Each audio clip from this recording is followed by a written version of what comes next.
Hello everyone, I'm here to help you today. I know you use this video to fall asleep, so before that, like the video and subscribe to the channel. Also, where are you from and what time are you watching? Now get comfortable and relax. Dr. Eleanor Hartley stood in the dusty quiet of the university's forgotten archives, her fingers brushing over stacks of yellowing papers and old tomes. It was late, past midnight, but the dim glow of her desk lamp offered the solitude she craved. The world outside the narrow windows was silent, untouched by the noise of the modern world. For Eleanor, it was a comfort. Here, in the heart of an academic institution, surrounded by the accumulated knowledge of generations, she felt closest to the answers she sought. Her obsession with parallel universes was a quiet one, nurtured in the depths of long nights spent poring over research papers and cryptic journals. But tonight, something was different. She could feel it in the air, like an electric hum vibrating just beyond her senses. A feeling she couldn't quite shake, as though someone was drawing her forward, pushing her to find what she'd been looking for all these years. She pulled a thick, leather-bound volume from the shelf, its edges frayed with age. The manuscript had been buried under decades of dust and forgotten knowledge. Eleanor had been lucky to even find it. The title was faded, nearly erased, but the author's name, Dr. Gregory Warren, was still visible on the spine. Dr. Gregory Warren had been a renowned physicist in the 1950s, his theories on parallel dimensions cutting edge at the time. He had vanished under strange circumstances, and with him, the majority of his work had been lost. This manuscript, however, had somehow survived the years, tucked away in the bowels of the university archives, forgotten like so many other relics of the past. Eleanor set the book on her desk and carefully opened the cover. The pages inside were brittle, yellowed with age, but the ink was clear, meticulous, precise. Her heart began to race as she read the first few lines. The veil between worlds is not a mere boundary. It is a prison, a fragile membrane separating two realms that should never meet. But the veil is weakening, and the time is drawing near when it will tear completely. The words echoed in her mind, pulling her deeper into the text. As she turned the pages, the language grew more cryptic, more frantic. The manuscript described the veil as both a physical and metaphysical rift, a crack in the fabric of reality itself, separating their world from another, a dark world of impossible geometry and unfathomable horrors. They are already here, one passage read. They are waiting, watching, and when the veil falls, we will be their prey. Eleanor's pulse quickened. This was it, the discovery that could change everything. She could feel her brother's presence again, as if he was calling to her. Daniel. She hadn't thought about him in years. Not like this, not with such raw intensity. Her brother had vanished 3 years ago under inexplicable circumstances, his last known whereabouts leading back to the very same phenomenon described in Warren's manuscript, an ancient observatory in a remote part of the country. Eleanor had spent years trying to piece together the fragments of his disappearance, convinced that his research into the veil had something to do with it. She had searched for any trace of him, but every lead had ended in silence. But now, this manuscript, this key to understanding the veil, was the missing piece. If she could decipher Warren's cryptic words, maybe she could uncover the truth. Maybe she could find her brother. Her fingers trembled as she flipped through the pages, absorbing the warnings and fragmented accounts of others who had tried to uncover the secret of the veil. Warren had been one of the first to study it, but his research had driven him to madness. His final entry was a haunting one. I have seen it. The other side, the things that lurk there, they are not bound by time. They are not bound by space. They wait in the dark and they hunger. The veil is not a prison. It is a door. Eleanor closed the book, her breath coming in shallow gasps. The implications of what she had just read were staggering. The veil wasn't just a concept, it was real. The dark world described in the manuscript existed, and her brother had been involved in its study. Her mind raced. Could it be that Daniel had uncovered this truth? Had he somehow breached the veil? crossed into the other world? She had to know. She had to understand what happened to him. She stood up abruptly, the chair scraping loudly against the floor, and paced the room. Her heart pounded in her chest as she looked at the clock.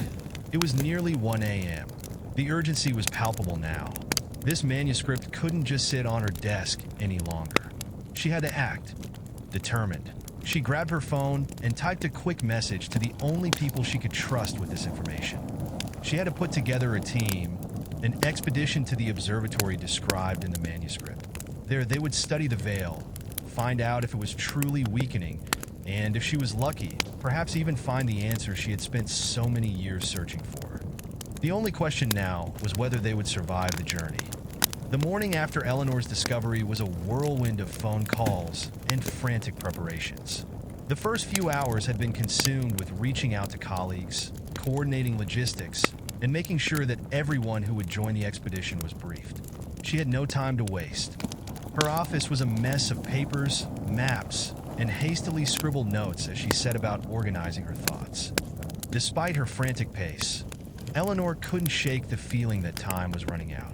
The manuscript's warning about the veil weakening played in a constant loop in her mind, like a dirge foretelling the end of something precious. Her brother's disappearance was tied to this. She knew it, but she couldn't let herself be consumed by grief. Not yet. She had to think rationally, to focus. By 11 a.m., the team was assembled. 3 individuals whom she trusted, each one a specialist in their own right. They arrived at her office, one by one, each with their own questions and apprehensions. Victor Dempsey, the field researcher, was the first to arrive. Tall and lean, with a sharp jawline and an air of quiet intensity. He had a habit of moving like he was constantly scanning the environment for danger. His eyes were bloodshot, as if he hadn't slept in days, and his jacket, a worn leather piece that had seen better days, was streaked with dust. He had been on expeditions like this before, though none of them had been quite as strange as the one Eleanor was now proposing. Eleanor, he greeted her with a quick nod, his voice gruff but not unkind. You really think there's something to this manuscript? A portal to another world? Eleanor hesitated for a moment, her fingers tracing the edge of the manuscript she had left open on her desk. She could sense Victor's skepticism, the way his brow furrowed as he considered the implications of what she was asking. But she also knew he was the one who could handle the unpredictable terrain of remote locations, having spent years in places where the world was still wild, untamed. Victor, she began, I know it sounds unbelievable, but there are things in this manuscript that are too specific to ignore. The observatory, the rituals, the references to a veil. And most importantly, it's all connected to what happened to my brother. If there's any truth to what Warren wrote, it could mean that we're dealing with something far bigger than we can comprehend. Victor's expression softened, just a little. I've seen things, Eleanor, things that make you question reality. But that doesn't mean I'm ready to dive into something like this without more proof. Eleanor gave a tight nod. She understood his hesitance, even if it frustrated her. But she didn't have time to ease his doubts. Not when every moment felt like it was slipping away. Maggie Liu, the linguist and cryptographer, arrived next.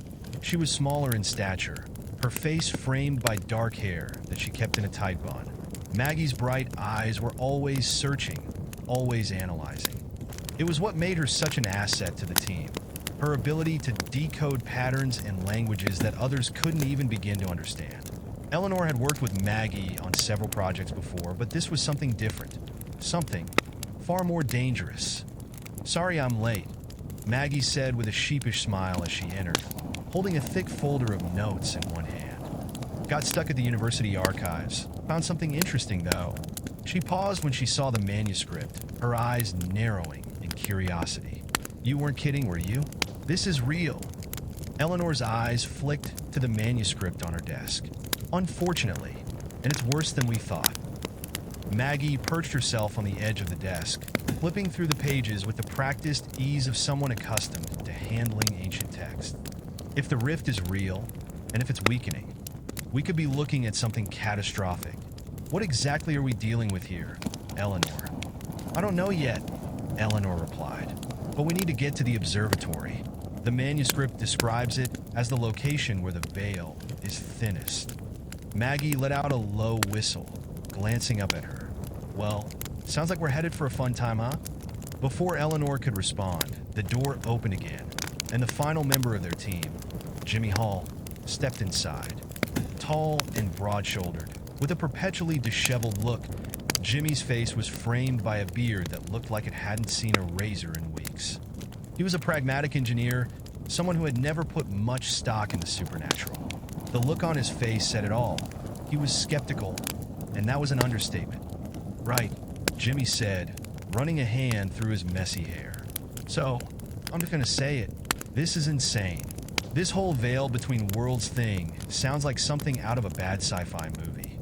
You sure you don't want to just, what's the phrase? Send a bunch of experts in physics and let them handle this? You're asking me to pack up my tools and go spelunking into a world I'm not even convinced exists. Eleanor turned to face him, her jaw set. We don't have a choice, Jimmy. I know you don't believe in any of this, but there's too much at stake. My brother, he's connected to this somehow. And if the veil is real, it's weakening. If we don't act now, we could lose everything. Jimmy sighed, rubbing his eyes. All right, I'll do my part, but don't expect me to start buying into whatever ghost stories you've been reading.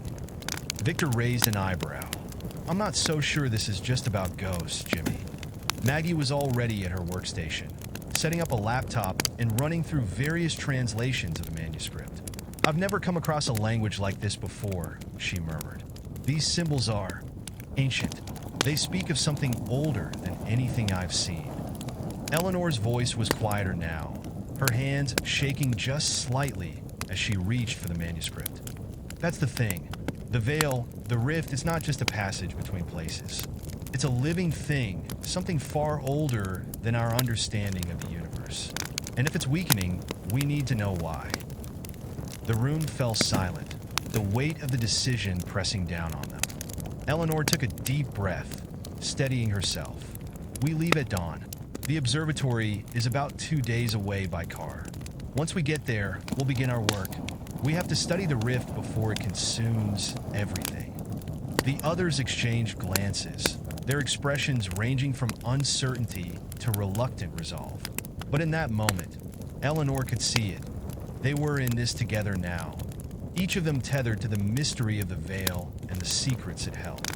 And as the clock ticked down toward their departure, Eleanor couldn't shake the feeling that their lives were already slipping through a veil of their own, one they might never be able to escape. The first light of dawn crept through the university's windows, casting long shadows on the floor. Eleanor stood in front of the large map spread out across the table, a series of red markers highlighting the route to the remote observatory where the veil was said to be weakening. Her team was already gathered, packed, and ready for the journey that would take them deep into the wilderness, a place that had been long forgotten by most. Victor was pacing by the window, checking his gear for what felt like the 100th time, while Maggie sat cross-legged on a chair, her laptop open in front of her, scanning through the last of the manuscript's translations. Jimmy, as usual, was bent over a pile of equipment, muttering to himself about the technical details. Eleanor glanced up at them, her mind still reeling from the discovery of the manuscript. She could feel the weight of what lay ahead. Every step forward felt like a step into the unknown, but she couldn't back out now. She wouldn't. All right, she said, her voice cutting through the noise of the room. We're going to need to move fast once we're there. The manuscript suggests that the veil is more than just a theoretical construct. It's something alive. She paused, letting the words sink in. If it's weakening, if it's already beginning to tear, we have to be prepared for anything. Victor raised an eyebrow. Help? Now that's a new one. Eleanor wasn't in the mood for jokes. There's no time to waste. We don't know what we'll find when we get there, but we need to gather data as quickly as possible. If we're right, and the veil is an actual, tangible thing, it might start affecting everything around it. That means wildlife, the environment, us. So, no taking chances. Jimmy rolled his eyes as he tightened a strap on his backpack. Okay. I'll just go ahead and pack the essentials. Like a flamethrower, for when reality starts breaking down. Eleanor couldn't help the slight smile that tugged at the corner of her mouth. I'm sure the flamethrower will come in handy, she said dryly, before turning back to the map. We'll be cutting across some tough terrain. The observatory's isolated, surrounded by dense forests, and the weather up there can be unpredictable. Victor spoke up, his tone serious. We'll make it. We've dealt with worse. Worse than a rift between worlds? Maggie asked, glancing up from her laptop with a wry smile. Victor shot her a look. I was thinking more along the lines of swampland in the Amazon. But sure, I guess this counts as worse. Eleanor ignored the banter, focusing on the task at hand. She had already mapped out the route, but now that the moment was here, the sense of dread she had been trying to suppress crept back in. What if they weren't prepared? What if the veil wasn't just a rift, but something alive, something that wanted them there, pulling them in like moths to a flame? She shoved those thoughts aside. It was time to move. The drive took them through winding roads and forgotten highways, far away from the city and civilization. The further they traveled, the more the landscape began to shift, becoming wilder, more untamed. Eleanor sat in the front seat, her hands gripping the map tightly as the others talked in the back. Victor kept his eyes on the road, occasionally glancing at the surroundings. He had been here before.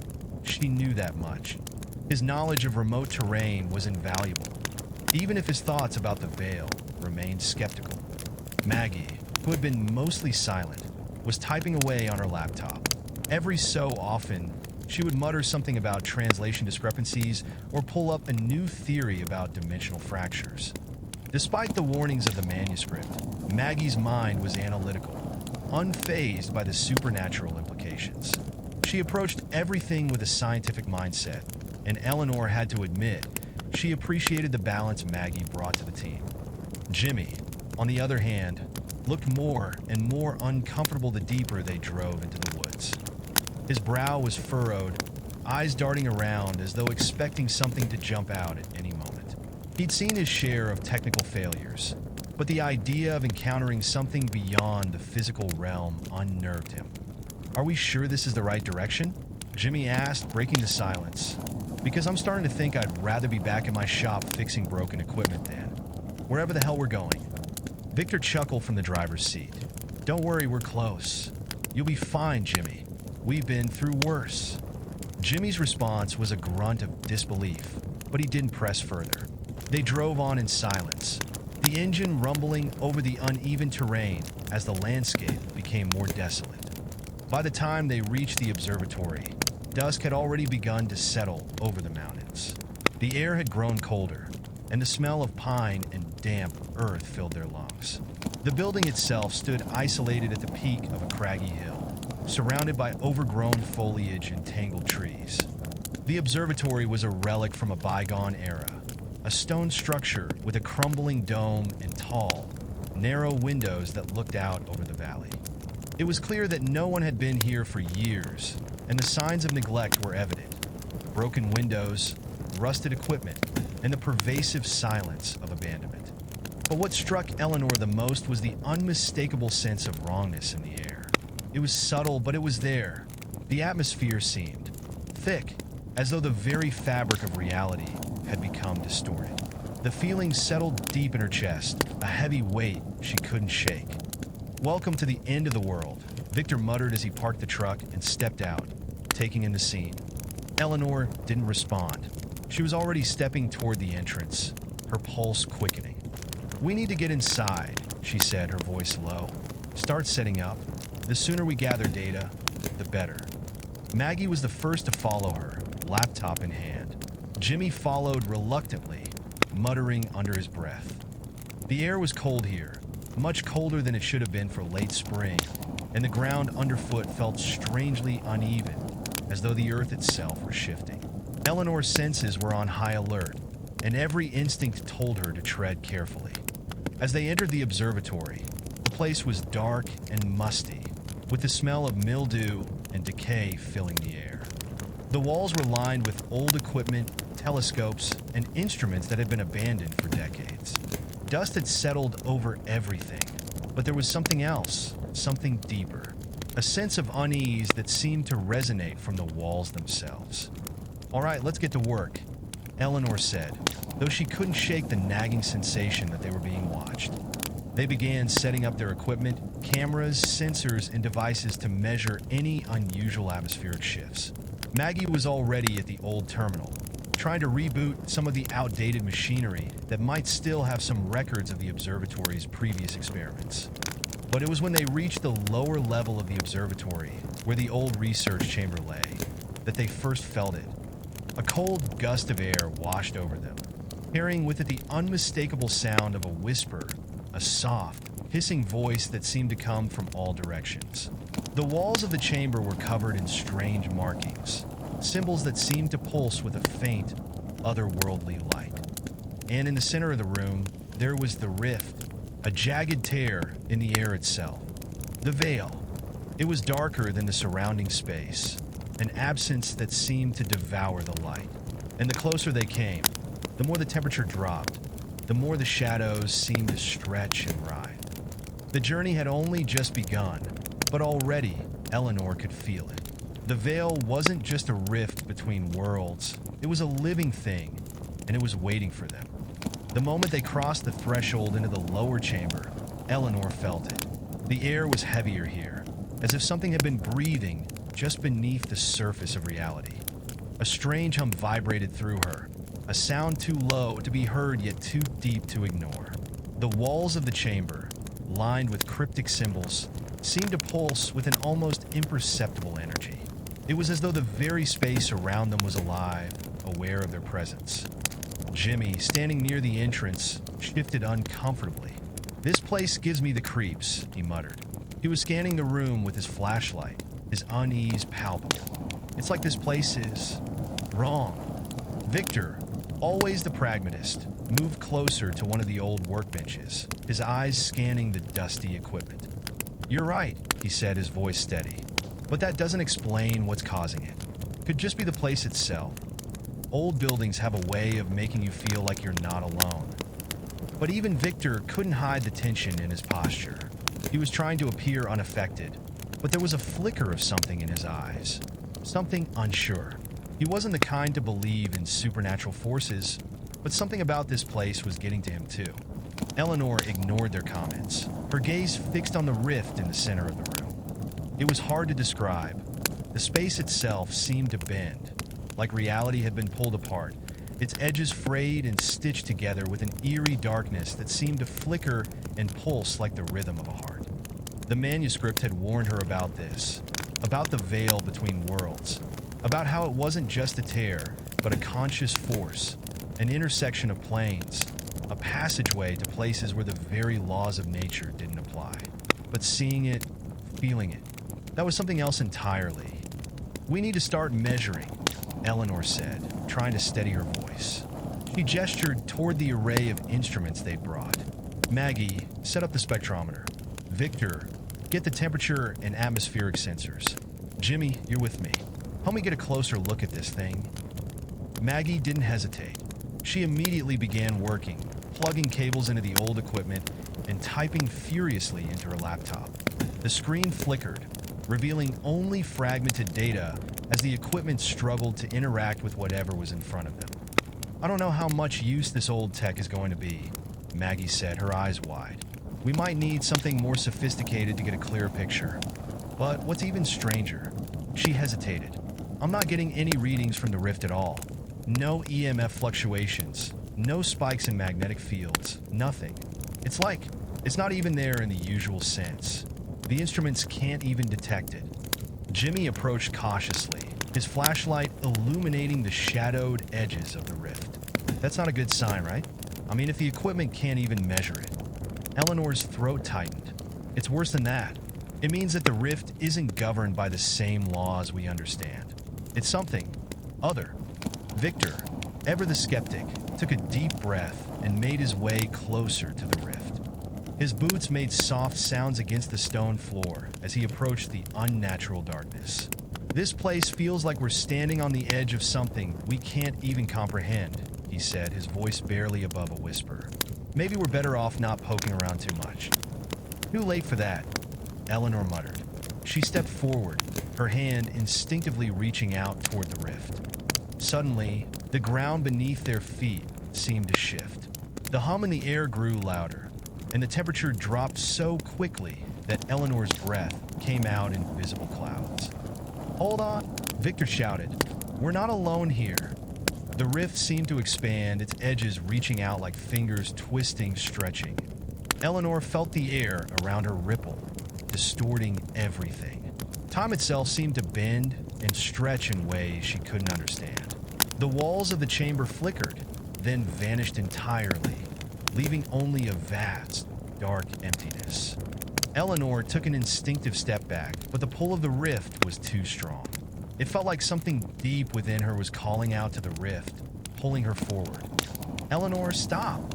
Victor grabbed her arm, but the force of the rift was overwhelming. It wasn't just pulling at her body, it was tugging at something inside her. Something ancient, something connected to the very fabric of reality itself. The air thickened, and for a brief, terrifying moment, Eleanor could see beyond the veil. She could see them, shapes, shadows, things that existed in the gaps between moments. Their eyes were impossible to comprehend, and their forms flickered in and out of focus, as if they existed only partially in this reality. And then, just as suddenly it stopped, Eleanor gasped for breath, her chest heaving. She staggered backward, away from the rift, her heart pounding in her ears. The room around them was whole again, the walls, the equipment, the floor. It was as if nothing had happened. But the oppressive feeling lingered. "What? What was that?"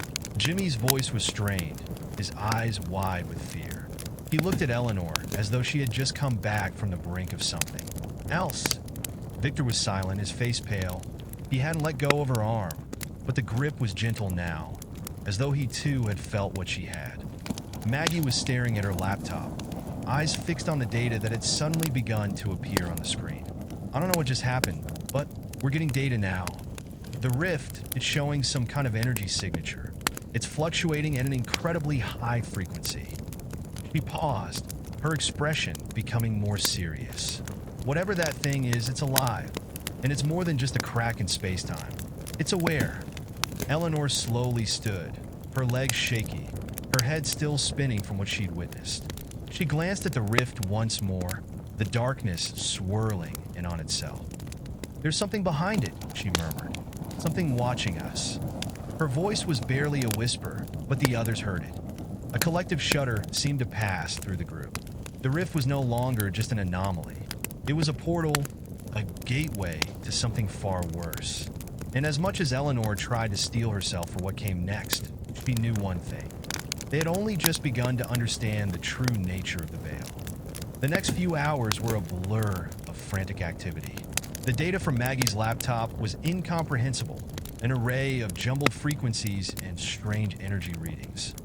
She tried adjusting the settings, tweaking the equipment, but nothing seemed to make sense. It was as though the rift was simply existing outside the known laws of physics, outside the boundaries of time itself. Eleanor couldn't stop thinking about what she had seen. The shadows, the eyes, the feeling that something was reaching through, pulling at the very fabric of reality. She had barely been able to make sense of it in her mind, but the sensation of being watched still lingered, gnawing at her. It wasn't just the rift itself, it was as if there were others out there, waiting. Victor had set up additional sensors around the chamber, his focus intense as he double-checked their readings. Jimmy, ever the skeptic, was looking more and more uncomfortable. He kept glancing over his shoulder, his eyes darting to the rift every few seconds, as though he expected it to reach out and consume them at any moment. "I'm telling you, this is a terrible idea," Jimmy muttered. "I don't care how much data you want to gather. This place isn't just weird. It's dangerous. I'm not sticking around for the apocalypse because of some broken portal." Victor, who had been silent for most of the evening, finally spoke. His tone was serious. "I know, we all feel it, but this could be the breakthrough we've been searching for. The manuscript said the rift was part of a larger system. If we're going to understand it, we have to study it, even if it's..." He faltered, his voice trailing off. even if it's alive. Eleanor nodded, her mind a whirlwind of conflicting thoughts. She couldn't just walk away from this. There was too much at stake, too much to learn. But the rift, it felt like a trap, a snare tightening around them. The closer they got, the harder it became to think clearly, to see the situation for what it really was. "You're right," she said, forcing herself to focus. "We need more data. If this thing is alive, it has a purpose. And we need to understand that purpose before it understands us." Hours passed, and the sense of unease only grew. The temperature continued to drop, and the rift seemed to pulse with increasing intensity. Every time they checked their instruments, the readings were off the charts, unpredictable, erratic. It wasn't like anything they had ever encountered before. Eleanor found herself standing in front of the rift again, unable to pull away. The others were distracted, absorbed in their work, but her eyes were fixed on the dark, shifting void. The space in front of her seemed to bend and warp, as if the air itself was caught in a whirlpool. A low hum filled her ears, almost imperceptible at first, but growing louder the longer she stared at the rift. It was as if the hum was coming from within her own head, echoing in her skull, reverberating through her bones. A voice, though faint, seemed to whisper just beyond the edges of her consciousness. "You are not alone." Eleanor's heart raced. The words, if they could even be called that, were nothing but a faint echo, but they felt like a warning. She reached out, trembling, her hand hovering just inches from the rift. For a moment, she considered pulling away, but the temptation to know more, to understand what lay beyond this veil, was too strong. As her fingers brushed the air near the rift, the world around her shifted. Time seemed to bend, and the chamber blurred. The walls stretched, twisting like taffy. The sounds of her team, Victor's voice, Maggie typing on her laptop, Jimmy's distant mutterings began to fade, replaced by an overwhelming silence. The hum from the rift grew louder, now an agonizing buzz in her ears, almost deafening. And then, just like that, everything stopped. Eleanor gasped, stumbling back as the rift seemed to retract. The space in front of her returned to normal, but the change was subtle. The air was colder, the shadows deeper, as though the very light in the room had dimmed. Victor's voice cut through the silence. "Eleanor, what did you—" His words faltered as he took in the scene. "What the hell happened?" Eleanor's chest tightened as she struggled to catch her breath. I don't know. The rift, it had changed." Her voice shook. "It's trying to pull us in. It's not just a portal. It's aware." Maggie looked at her laptop again, her fingers flying across the keys. "Wait, this is impossible." She leaned closer to the screen, her expression one of growing disbelief. "The data, it's like the rift is feeding on the instruments. It's adjusting the readings in real time. We're not just measuring it. It's responding to us." Jimmy shook his head, backing away from the rift. "Okay, now I'm officially done. We're playing with something that's alive, something that's manipulating everything around it. This is not normal science. I'm out." But Eleanor wasn't listening. She was already moving toward the rift again, drawn in by an unseen force. The whispering had started again, louder this time, more insistent. "Come closer." It's waiting. Her hand trembled as she reached out again, her fingers brushing the edge of the rift. This time, she could feel it, the pull. It was like a tide, a force she couldn't resist. The veil wasn't just an anomaly. It was alive, and it was calling to her. "Eleanor!" Victor's voice was sharp now, frantic. "Don't!" But it was too late. The moment her fingers made contact, the rift expanded, tearing open wider than it ever had before. The world around her flickered and twisted. The air became thick with static, and the walls of the observatory trembled as if they were about to collapse. The whispers grew into screams, voices of those long forgotten, voices that seemed to come from every corner of existence. Eleanor was yanked forward, her body no longer in control. She felt herself being pulled through the rift, her vision distorting as she crossed the threshold into darkness. And then everything went black. Eleanor's body felt weightless, suspended in a vast, formless void. The blackness pressed in on all sides, suffocating in its quiet intensity. Her mind was disoriented, unable to comprehend where she was or what had just happened. Her breath came in sharp gasps, her pulse racing, but there was no ground beneath her feet, no air to fill her lungs, no sound to break the silence. The world was empty, utterly, completely empty, and yet she couldn't shake the feeling that something was watching her. The oppressive blackness seemed to shift and stretch around her, distorting her perception of time and space. For a moment, Eleanor wondered if she was still in the observatory, if the rift was simply a door that had opened to another room. But no matter how much she strained, no matter how hard she tried to make sense of it, there was no tangible reality here. There were no walls, no floor, no familiar shapes. Only this endless void, stretching out infinitely in all directions. Then, without warning, a sound broke through the stillness. It was faint at first, almost like a whisper, but it grew louder, more distinct. A voice, no, many voices, speaking in unison. The language was alien, like nothing Eleanor had ever heard. It was guttural and musical, an unnatural combination of tones and syllables that reverberated through her skull. "You have come." The voice echoed in her mind, a distant and unsettling presence that made her skin crawl. It wasn't speaking to her. It was speaking through her, filling her consciousness with the weight of its words. "You do not belong here."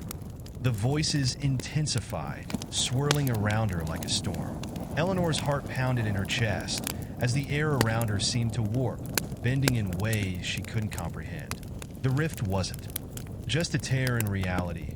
It was a living thing, aware of her presence, watching her with eyes that couldn't be seen.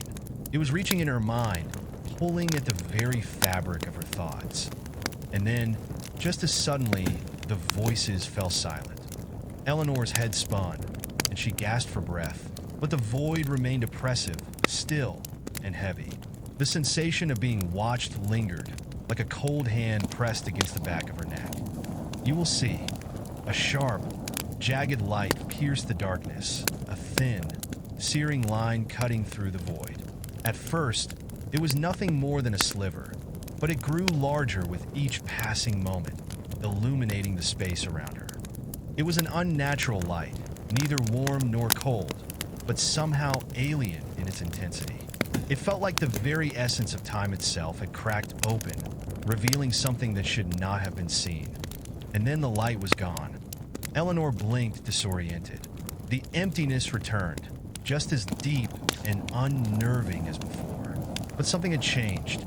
There was a sense of weight now, a feeling of presence in the void, like an enormous, unseen force was gathering on the horizon. The stillness was a trap, waiting for her to make the wrong move. "You are not ready."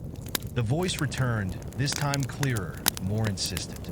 It felt like it was coming from all around her, invading her thoughts, pushing against the walls of her mind. "But you will be." Eleanor's heart pounded as the rift began to shift again. The void around her seemed to pulse with an alien energy, the ground, or what passed for ground here, vibrating beneath her. She felt her body being pulled again, but this time, she had no control. There was nowhere to run, nowhere to hide. The rift had opened to claim her, and now it was closing in around her. The world around her fractured, splintering like broken glass. The pieces of reality she once knew shattered and folded in on themselves. She could hear the distant, maddening hum of the rift, but it was drowned out by the increasing roar of voices, the unsettling whispers that filled her ears. And then, in an instant, everything shifted. Eleanor's eyes snapped open. She was back in the observatory, gasping for breath, her body slick with cold sweat. Her heart raced in her chest, her limbs trembling from the lingering effects of whatever she had just experienced. The rift was gone. The walls of the observatory, the familiar equipment, her friends, everything was as it had been before. For a moment, she simply stared, her mind struggling to make sense of what had happened. "Eleanor," Victor's voice called out, sharp and concerned. Are you okay?" Eleanor blinked, disoriented, and looked up to see him standing beside her, his face pale, his eyes wide with worry. Maggie and Jimmy were nearby as well, their faces filled with concern. The room was dim. The rift, if it had ever been real, seemed to have disappeared. Everything was normal, but Eleanor could still feel the pull, the lingering presence in her mind, the otherness that had seeped into her very soul. Eleanor's voice trembled. She took a deep breath, trying to steady herself. I saw it. I saw them. Who? Jimmy asked, looking confused, but his tone held an edge of fear. He stepped closer, his flashlight in hand, scanning the room as though expecting something to emerge from the shadows. Eleanor shook her head, trying to shake off the fog of confusion. I don't know. It was like the rift opened, and I was inside it. There were voices, shapes, things I couldn't even begin to describe. It felt like something was waiting for me, but I wasn't supposed to see it. Victor exchanged a worried look with Maggie. That's not possible. You were only gone for a few seconds. Just a few seconds. But you're here. We're all here. Eleanor's gaze drifted toward the spot where the rift had been. There was no trace of it now, just the cold stone of the observatory walls. She could hear the hum, though, a faint resonance that seemed to vibrate through her bones. It wasn't gone. Not entirely. It's not over, she said, her voice barely above a whisper. Whatever this is, it's not finished. It's awake now. Jimmy took a step back, his face pale. I'm telling you, this is messed up. We should leave. We shouldn't have come here in the first place. Victor, despite his skepticism, seemed shaken. Eleanor, what do we do now? What exactly was that? Think. Eleanor felt a chill run down her spine as she turned toward the others, her heart heavy with the truth she had only just begun to understand. The rift wasn't just a tear in reality, she said slowly, her voice filled with dread. It's a doorway, and whatever is on the other side, it's not just watching us. It's trying to get through. The observatory felt different now. The air was heavier, charged with a strange energy that made Eleanor's skin prickle. The rift had vanished, but its presence lingered like a specter haunting the room. The whispers, though faint, were still there, just beneath the surface of her thoughts. It was as if the rift had left a part of itself inside her, a fragment of whatever ancient consciousness had once been behind the tear. She couldn't shake the feeling that something was coming, something waiting on the other side. Victor paced the room nervously, checking the equipment again. Maggie was silent, staring at her laptop screen with an intensity that bordered on obsession. Jimmy, his hands shaking slightly, kept glancing at the walls as though expecting the rift to reopen at any moment. We need to leave, Jimmy said, his voice thin with fear. This is beyond us. We've crossed the line. I don't care what kind of breakthrough you think we're going to have, but we're dealing with something that doesn't belong here. Victor glanced up, his face strained. We can't just walk away from this, Jimmy. We're so close. The rift, whatever it is, it's a bridge between worlds. If we understand how it works, we could learn things about the very nature of reality. But at what cost? Maggie interjected, her voice quiet but sharp. You saw what happened to Eleanor. She was pulled in. This thing, it's alive. And I'm not sure we can control it. Hell, I'm not even sure we can survive it. Eleanor felt a cold shiver run down her spine. She had always known there were risks, unforeseen consequences when you push the boundaries of human knowledge. But now, it wasn't just a matter of discovery. It was a matter of survival. I think she's right, Eleanor said quietly. Whatever this rift is, it's not just a window. It's something more. I can feel it. It's trying to connect with us.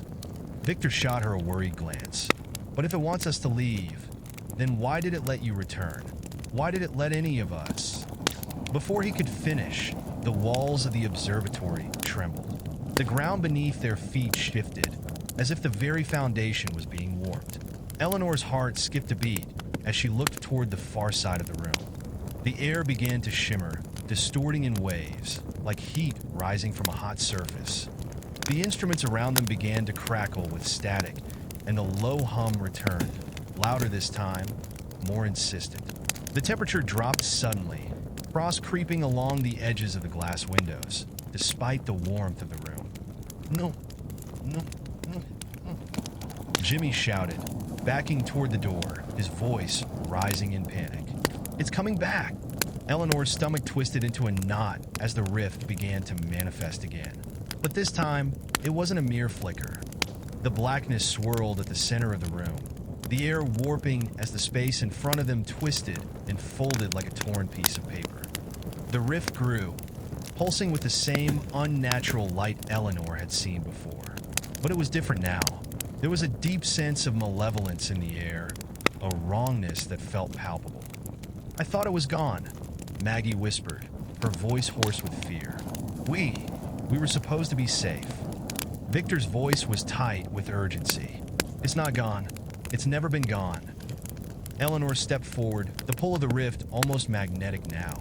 She could feel its energy thrumming beneath her skin, could hear its voice, faint but growing louder, a voice not just in her mind but in the very walls, the air, the space around them. You've returned.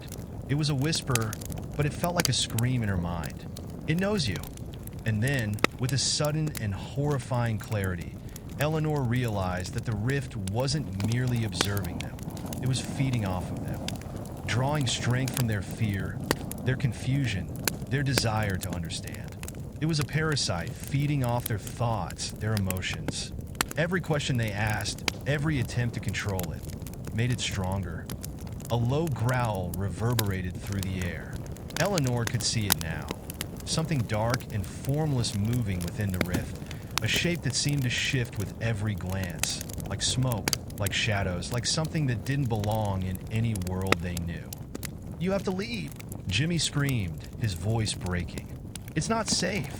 Get out of here. But it was already too late.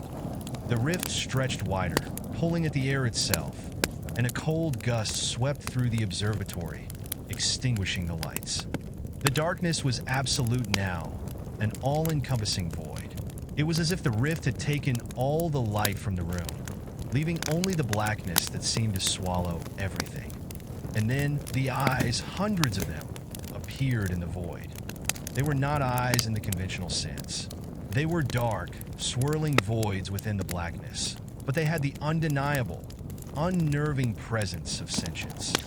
The eyes blinked, each one seeming to focus on them individually, as though they were watching and waiting. And Eleanor knew, deep in her gut, that the rift wasn't just an opening between worlds. It was a portal to something far worse.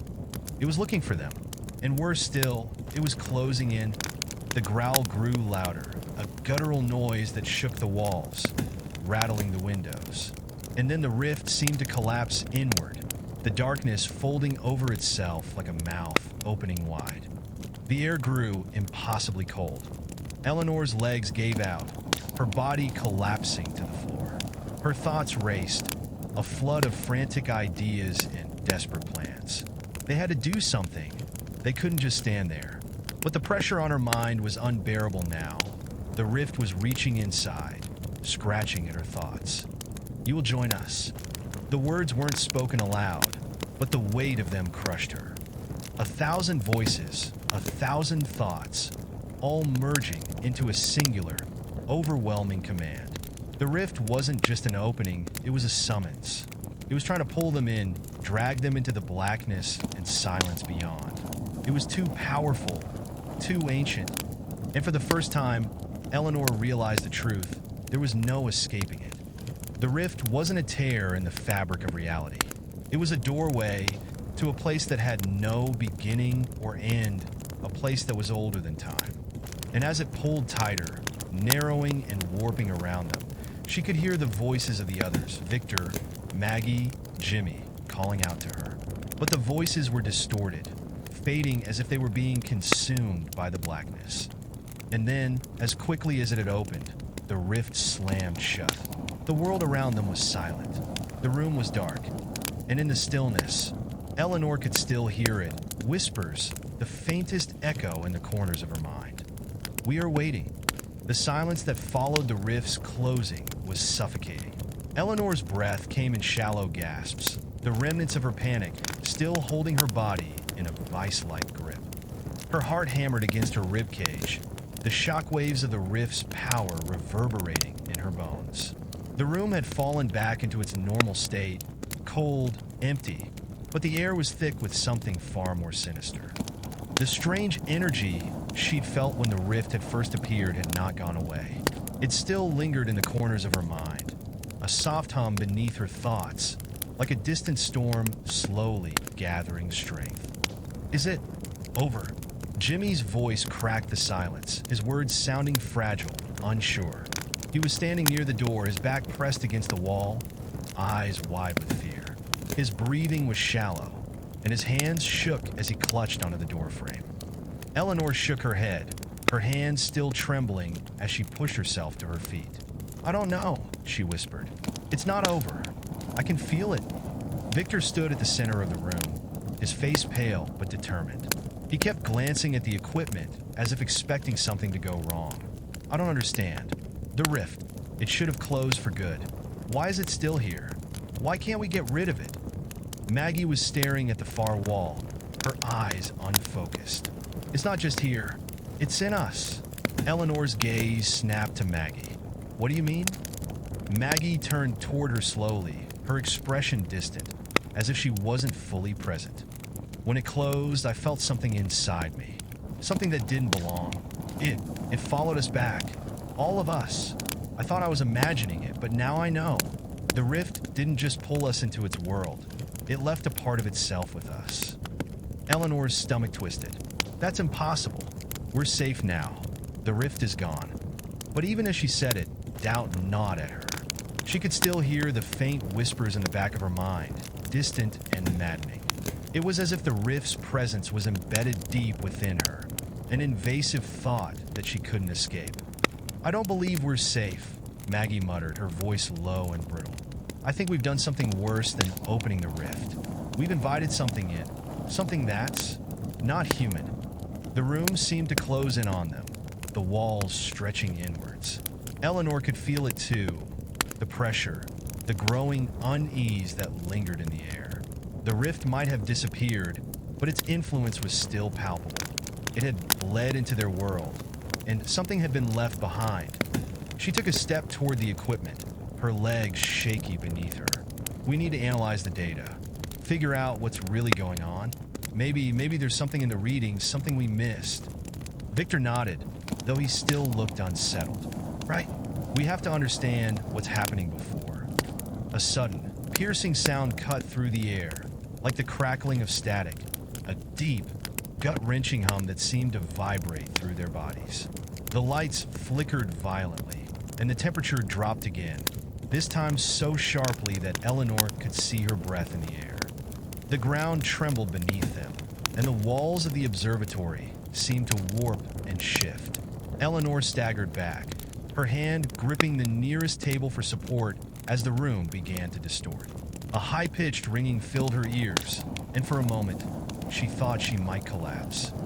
And then there was a sound, whispering, soft at first, but growing louder, more distinct, more urgent. It was a voice or many voices speaking in a language that was not human, not earthly.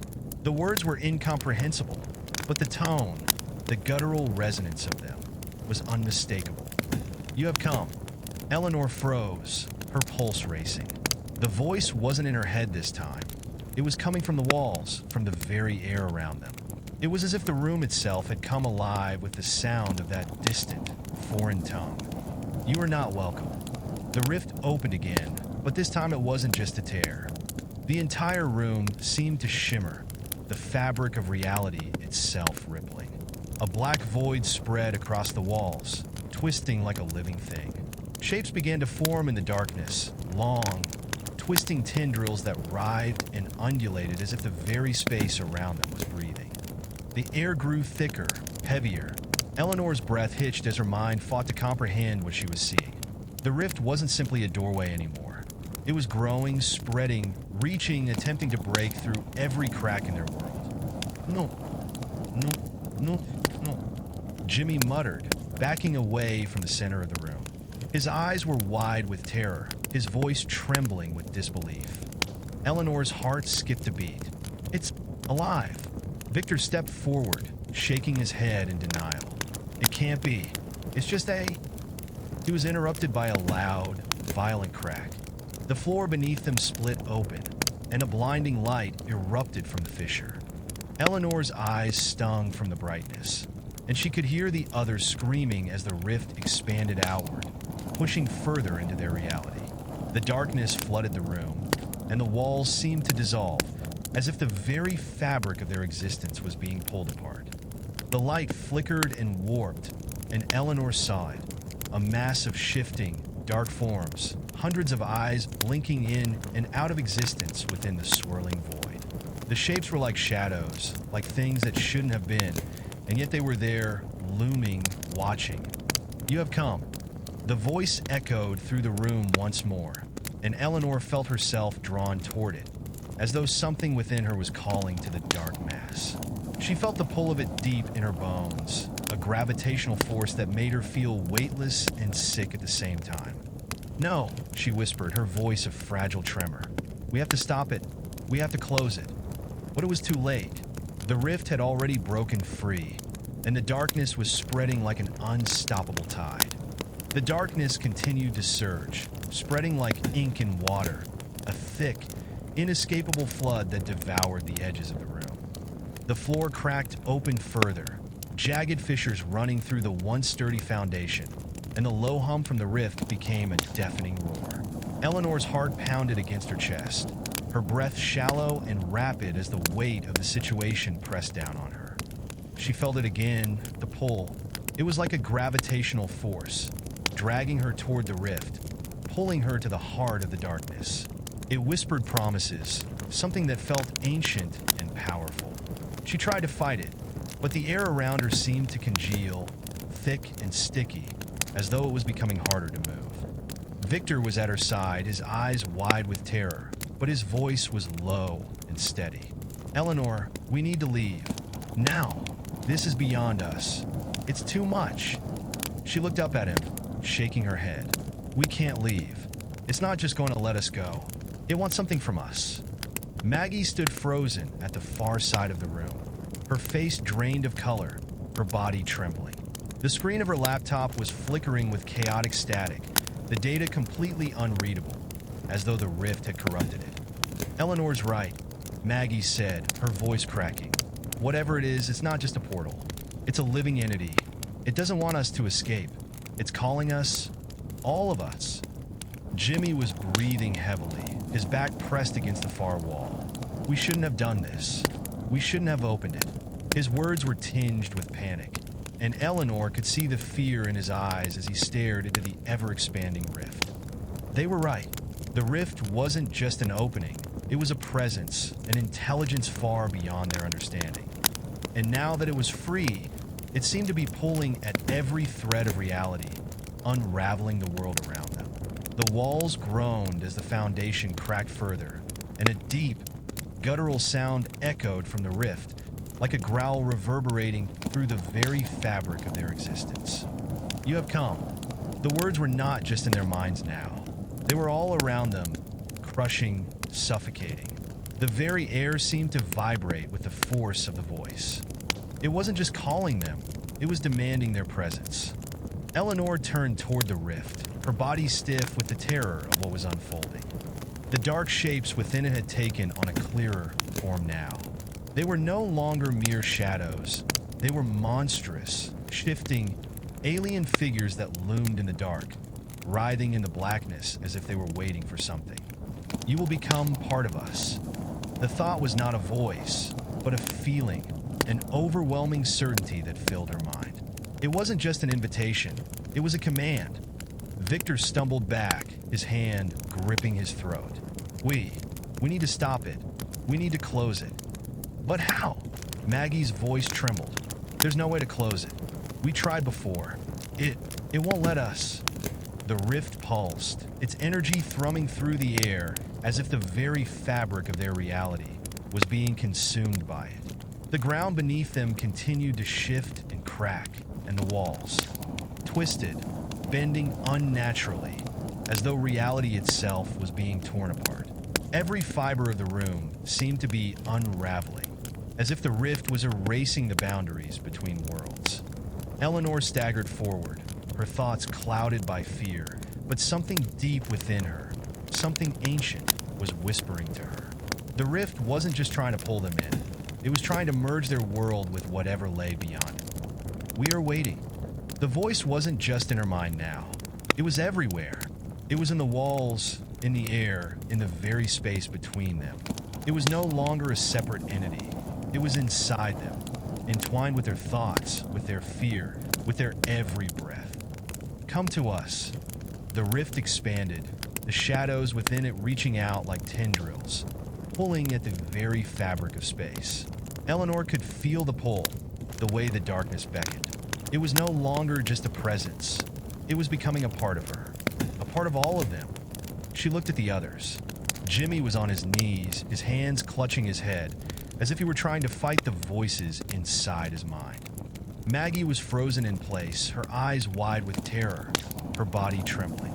Victor was clutching his side, gasping for breath, as if the very atmosphere around them had become too heavy to bear. "We need to break free," Eleanor whispered, though she wasn't sure who she was speaking to. Herself? The others? The rift? But the rift didn't care. The rift wasn't interested in their attempts to escape. It had already begun to tear apart the threads of their reality. The walls collapsed, the floor shattered beneath their feet, and the air became thick with darkness, suffocating and oppressive. The rift was no longer a distant thing. It was here, and it was changing everything. Eleanor could feel it now. The pressure, the weight of it pressing down on her chest, her mind. The rift wasn't just a tear in reality. It was a devouring force, hungry and endless, pulling everything into its void. And then, just as it seemed they would be consumed, the darkness pulsed, as if something within it was waiting. The light around them flickered, and Eleanor felt herself drawn forward against her will, her body moving toward the rift. It wasn't an action she was choosing. It was as if her very cells were responding to the pull of something far beyond her understanding. "No," she whispered, her voice a fractured thing. But it was no use. Her body moved as if controlled by something else, her feet dragging her closer and closer to the rift. Victor shouted her name, but his voice was distant, fading, as if the very air around them was erasing their presence from existence. "Join us." The words reverberated through her, and Eleanor realized, with a sudden, horrifying clarity, that they were not meant to escape. They were meant to become part of the rift, to merge with the darkness, to be consumed and transformed into something else, something alien, something other. And then, with a final, deafening roar, the rift expanded fully. Eleanor's mind screamed. Her thoughts shattered as the darkness flooded her senses. There was no time to think, no room for fear, no space for escape. She felt herself falling deeper and deeper into the rift. And the last thought that crossed her mind was the terrifying realization that they were no longer part of this world. They were becoming part of whatever lay beyond it. The world as Eleanor knew it shattered. The rift's tendrils stretched outward, distorting everything. The air was heavy with an otherworldly pressure, and her limbs felt numb, as if the very act of existing had become a strain. The edges of reality were warping around her, and the room she had once known was slipping away, dissolving into the abyss. There was no escape now, only the suffocating pull of the rift, drawing her deeper into its void. Her thoughts were muddled, her consciousness slipping like water through her fingers. The voices grew louder, the whispering growing into a cacophony of sound, overwhelming and impossible to ignore. "Come closer. Join us." She couldn't distinguish whether the words were her own thoughts or if they were coming from the rift itself. The pull was too strong, too unrelenting, and her mind felt fractured. Her body moved without her consent, her legs carrying her toward the growing maw of darkness as if it were the most natural thing in the world. Behind her, she could hear the others, their voices indistinct, full of panic, but they too seemed trapped. She felt their presence, their terror, but it was fading, slipping into the background as the rift consumed all. Eleanor. Victor's voice was faint but clear, echoing through the distortion around her. His tone was frantic, desperate. Don't give in. You have to fight it. But it was too late. Her will was no longer her own. Every part of her being screamed for escape, but the rift had already begun to pull her in, its power stronger than any will she could muster. You are ours now. The ground beneath her buckled, and she stumbled, her vision swimming. The last remnants of the room, of their reality, were collapsing, breaking apart, swallowed by the expanding void. Then, just as the darkness consumed her completely, the world snapped. When Eleanor opened her eyes, there was no light, no warmth, nothing but a profound, chilling absence that stretched on endlessly. She was no longer in the observatory. She wasn't even sure she was in the same world anymore. The space around her was vast, suffocating, and suffused with an eternal, oppressive darkness that seemed to stretch infinitely in all directions. The air was thick with an unseen weight, a constant pressure pressing against her skin, making it feel as though she were submerged deep underwater. Her breath caught in her throat as she tried to make sense of where she was. She could feel the rift, its presence still clinging to her mind, but it wasn't here. Whatever it was, wherever this was, it was far worse. A low, resonant hum filled the space, vibrating through her very bones. It wasn't a sound in the traditional sense, more a sensation, a presence that wrapped itself around her and burrowed into her mind. It was the same feeling, the same power that had pulled her into the rift, but now there was no escaping it. The rift was no longer an object or an entity she could see or touch. It was everywhere, inside her, outside her, in the very fabric of her being. It had consumed them all. They were all part of it now. And then she heard it again. You are here. The voice filled her, not with words, but with feeling. She could sense it deep within her, like an itch in her soul, a magnetic force calling to her very essence. You're not alone, she whispered, her voice raspy and broken. There was no response, just the weight of the silence pressing down on her. She tried to move, but her limbs felt sluggish, disconnected, as though they no longer obeyed her commands. She struggled to remain grounded, to maintain any shred of control over her body, but the sensation was overwhelming. She was lost within the rift, a fragment of a greater whole, a mere vessel of the darkness. The others, Victor, Maggie, Jimmy, were gone, their voices distant, faded, as if they had already been swallowed up by the void. She reached out with her mind, desperate to find them, to reconnect, but there was nothing. There were no answers, just the endless emptiness and the oppressive weight of the rift. The voices of the others were nothing but echoes, shadows in the darkness. Were they still out there? Had they been lost already? Or had they, too, become part of the rift, as she had? You have come. The voice reverberated once more, and Eleanor's body convulsed with the force of it, as though it was breaking her apart from the inside. She clenched her teeth, trying to push back, to hold on to something, anything, but it was futile. The rift wasn't something she could fight. It was in her. It was her. You will become one with us. The words were not spoken. They were felt, an undeniable presence pressing into every cell of her body. The rift wanted to merge with her, to consume her, to reshape her into something else entirely. And she knew, with an indescribable certainty, that this was not simply a physical transformation. It was a spiritual one. Eleanor felt her mind begin to fragment, her thoughts slipping away, as though the rift was unwinding her very consciousness, stripping away the layers that made her human. She wasn't afraid anymore. She couldn't feel fear, or doubt, or anything. She was simply existing. But then, a fleeting thought broke through, a single, desperate thought that felt like a final act of rebellion. I don't want this. The thought was almost alien to her now, but it was hers. She still had something left, something she could grasp onto, no matter how fragile it seemed. She forced herself to remember the people she cared about, the world she came from, the fleeting moments of life before everything had collapsed into chaos. And even though the rift threatened to pull her deeper, to erase everything she was, she clung to that memory. "You will join us, Eleanor." The voice came again, louder now, more insistent. "You are part of us." And Eleanor realized, in that final, shuddering moment of clarity, that there was only one choice left. If she became one with the rift, if she allowed it to consume her completely, there would be no returning from it. She would cease to be herself, and she would become a part of something else, something alien and unknowable. And if she fought it, if she resisted, it would consume her anyway, as it had the others, as it had consumed the world.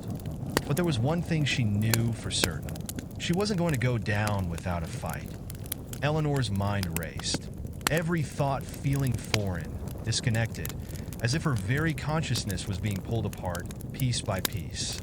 The rift's voice was all-encompassing, its presence invading every corner of her mind, drowning her in its overwhelming power.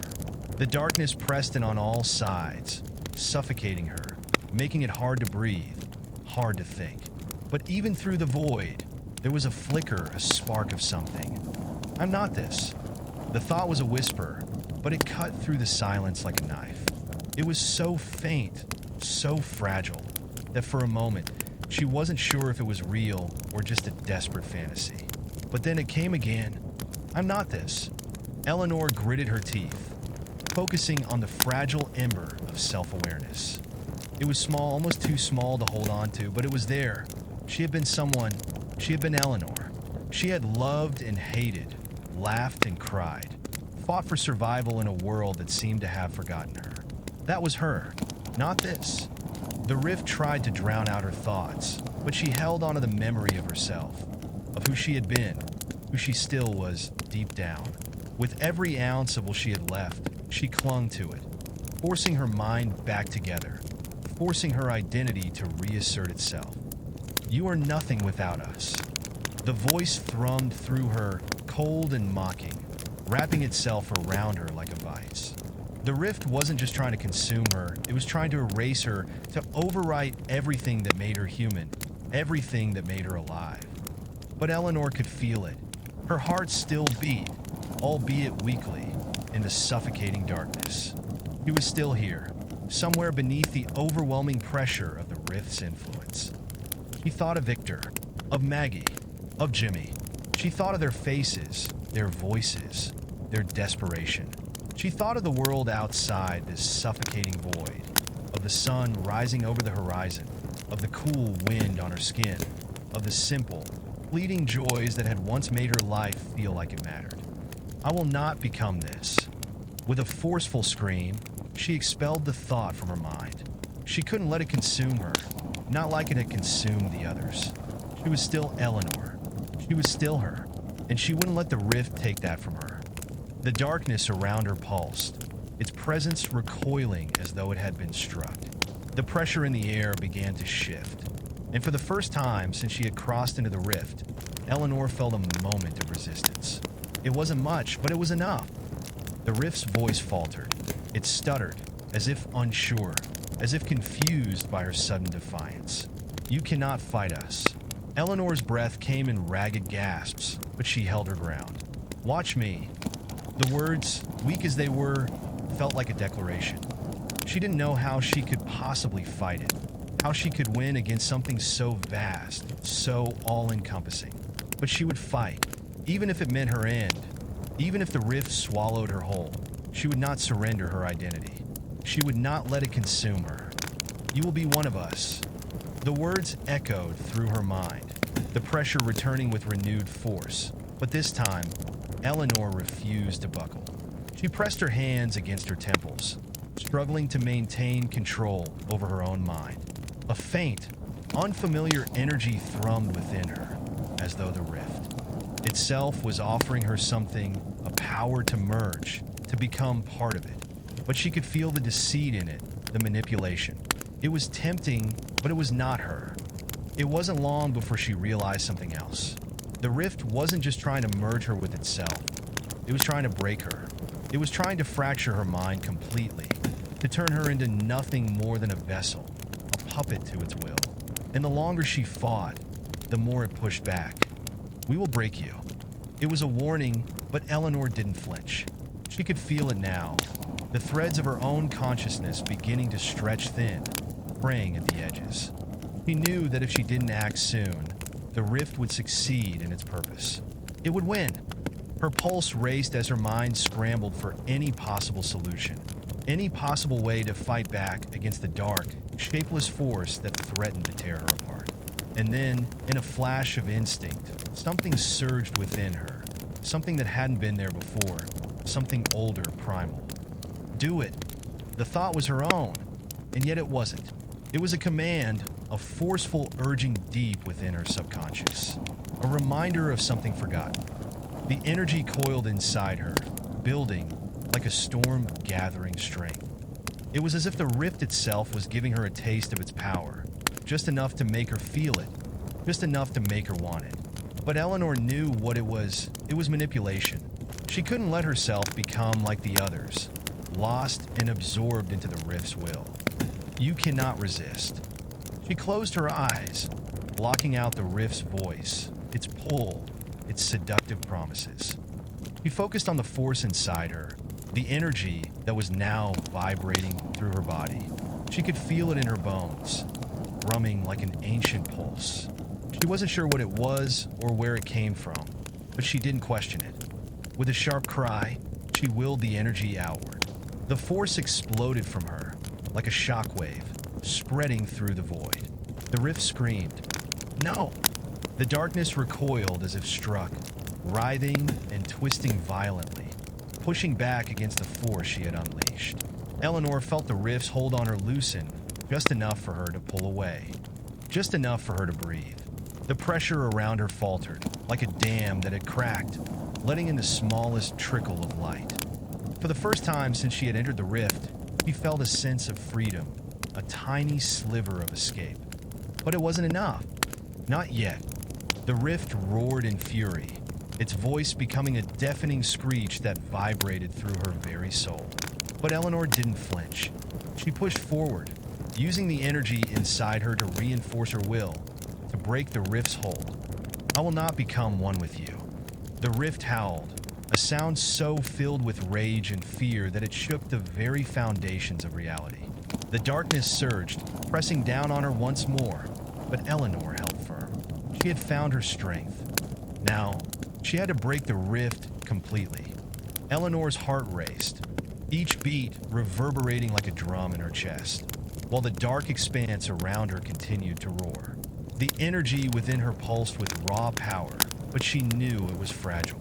It wasn't enough to destroy the rift. It wasn't enough to defeat the darkness completely. "We are endless."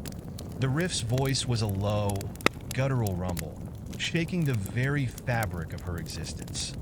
It was a statement of inevitability, a declaration that nothing could resist it forever. But Eleanor wasn't listening anymore. She had shut everything else out, the crushing pressure, the overwhelming darkness, the ever-present whispers of the rift. She focused only on the energy inside her, the power she had tapped into, refusing to let it slip away. It was ancient, far older than anything she could comprehend. It hummed through her, a steady rhythm that felt like the heartbeat of something primordial, something that had existed long before her world was born. But what was it? Where had it come from? And why had it awakened in her? She didn't have time to think about it. The rift twisted, trying to suffocate her thoughts, but she had already learned to fight it. She concentrated, pushing the force outward with every ounce of strength she could muster. But it wasn't easy. The rift clung to her, its tendrils stretching and recoiling like dark veins, searching for any weakness to exploit. "You cannot win. We are the void. We are all." The voice was louder now, not just in her mind, but in the very air around her. Eleanor felt the rift trying to crack open her consciousness once again, to make her forget, to make her submit. But she wasn't going to let it. She clenched her fists, calling upon the energy inside her with everything she had. "I will not become a part of you." It was the first time she had said it aloud, and as the words left her mouth, A ripple ran through the darkness, like a stone dropped into still water. The rift pulsed, contracting briefly, as if it had been struck. But then it surged forward, louder and more aggressive than ever. "You are nothing." The pressure mounted, and Eleanor gasped for breath. But the force inside her, whatever it was, remained steady. She didn't understand it, but she didn't need to. It was part of her now, and it was time to use it. She thrust her hands out in front of her, focusing everything on one singular, desperate thought: to break free. The air around her seemed to shimmer with an ethereal light, the darkness warping and twisting in on itself as though it were being pulled apart by an unseen force. A high-pitched whine filled her ears, a sharp, painful sound that seemed to cut through the rift's voice. For a moment, the rift hesitated, faltering as if uncertain of what was happening. "No." The word echoed, more of a growl than a plea. The rift recoiled as the energy inside Eleanor flared, its power radiating outward in a burst that filled the void with an intense, blinding light. It wasn't just a physical light, though. It was something deeper, something metaphysical. A truth, perhaps. The light grew, expanding rapidly, pushing against the dark. It was an unnatural brilliance, not like any light Eleanor had ever known. It felt like the opposite of the rift, something that existed in defiance of it. "You are not ours to claim." The rift screamed, its voice distorted and fractured by the onslaught of energy. Eleanor's mind felt like it was splitting in two, but she held on to that thought, that moment of clarity. She wasn't part of it. She wasn't going to become it. She was her own. She felt the energy surge within her once more, filling her, coursing through her veins like fire. She could feel it unraveling the rift, each pulse of light stripping away the dark threads that had once held her captive. And then, with a final, deafening burst, the light consumed everything. When Eleanor opened her eyes again, she was no longer in the void. She gasped, taking in the sharp, clean air of the observatory. The familiar stone walls were in place around her, the polished floor beneath her feet. The rift was gone, but as the world around her settled, the weight of what had just occurred crashed down on her. The others, Victor, Maggie, and Jimmy. She had to find them, but as she pushed herself to her feet, something felt wrong. She looked around, confusion clouding her thoughts. The room seemed to shimmer, the edges of her vision warping like an image out of focus. Was it over? Had she truly escaped? A distant sound echoed through the air, a deep rumble, almost like the growl of a beast. The walls of the observatory began to tremble, and Eleanor could feel the pressure building again, just beneath the surface. The rift had been destroyed. Hadn't it? No! The voice came again, but this time, it wasn't the rift's voice. It was something else, something more familiar. She turned, and her breath caught in her throat. Victor was standing there, but something was wrong.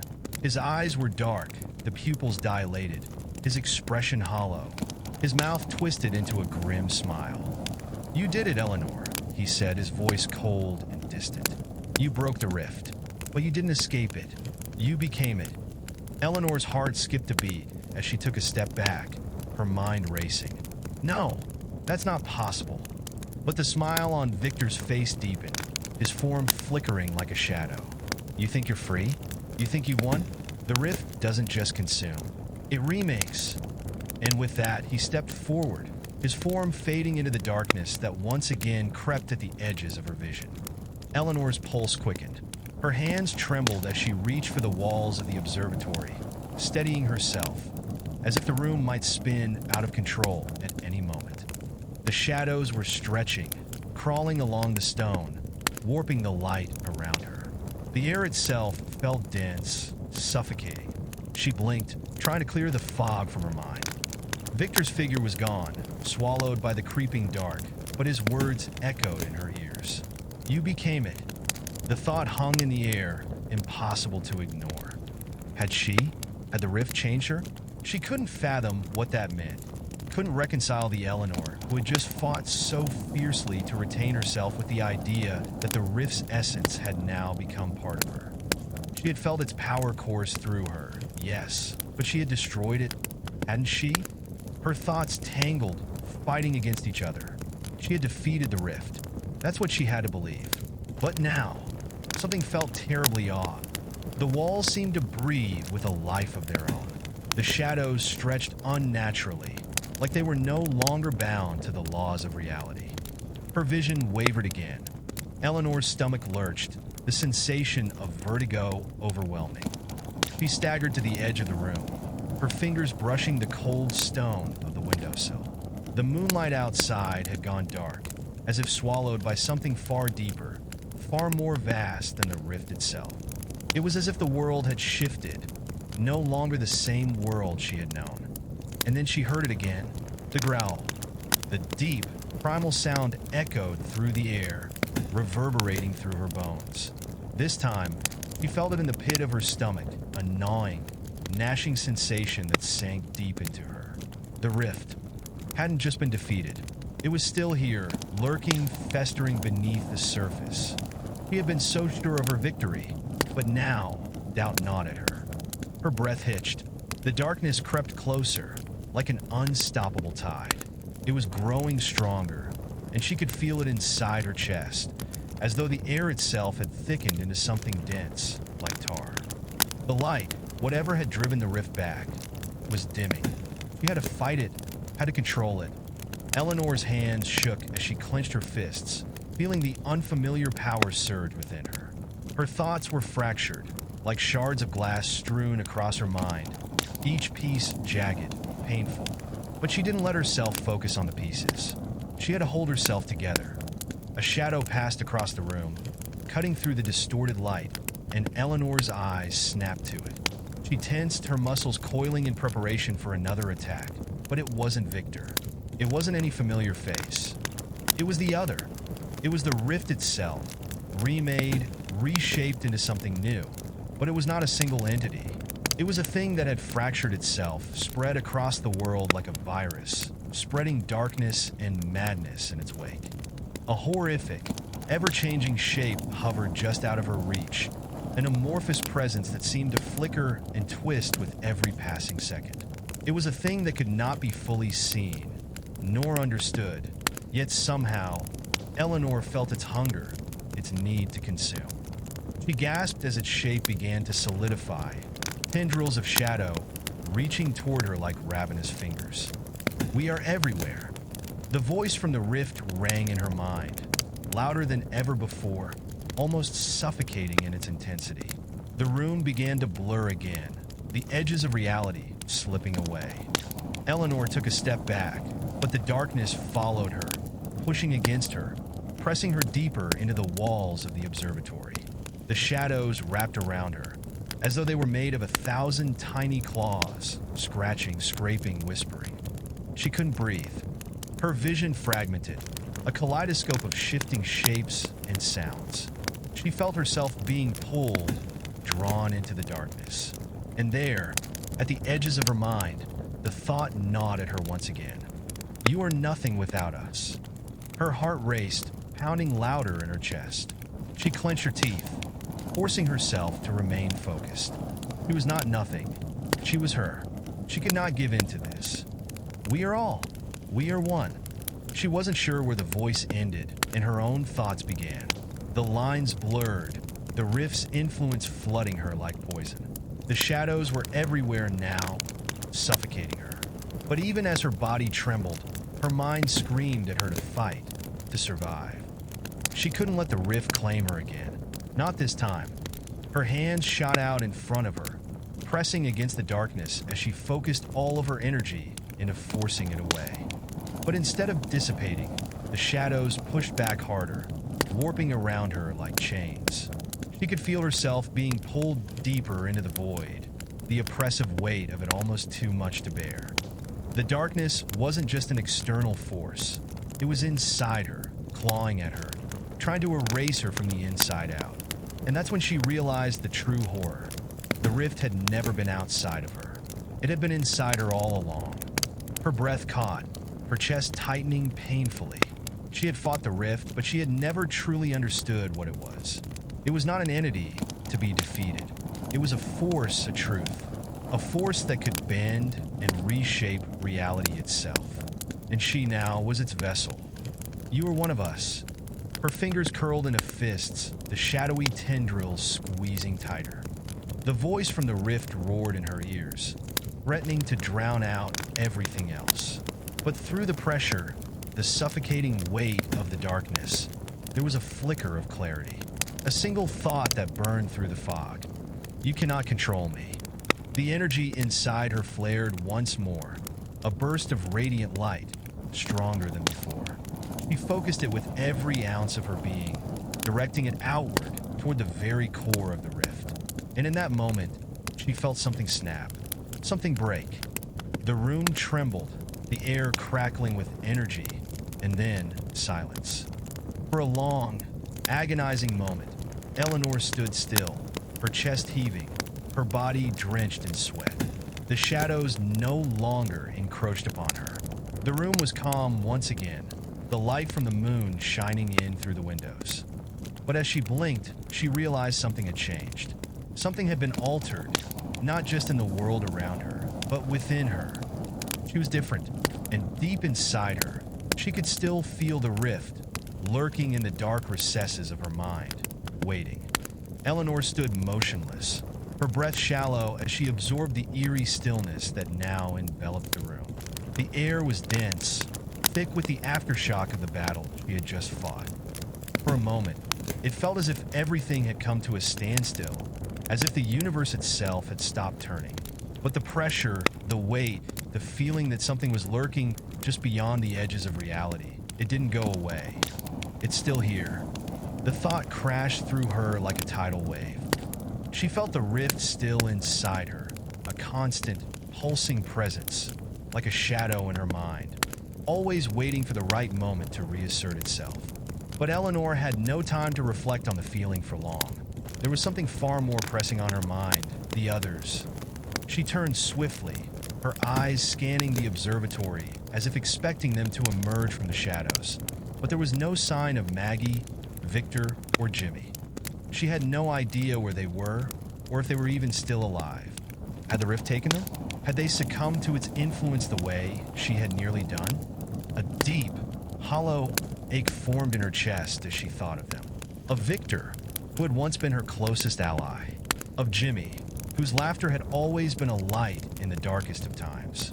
And of Maggie, strong-willed Maggie, who had carried the weight of their shared purpose. But as she looked around the observatory, the haunting thought echoed again in her mind. You are alone. She wasn't sure when the words had become her own. It had become so difficult to distinguish between what was her voice and what was the rift's. Everything felt twisted, fractured. She took a slow step forward, her feet carrying her almost involuntarily toward the doors of the observatory.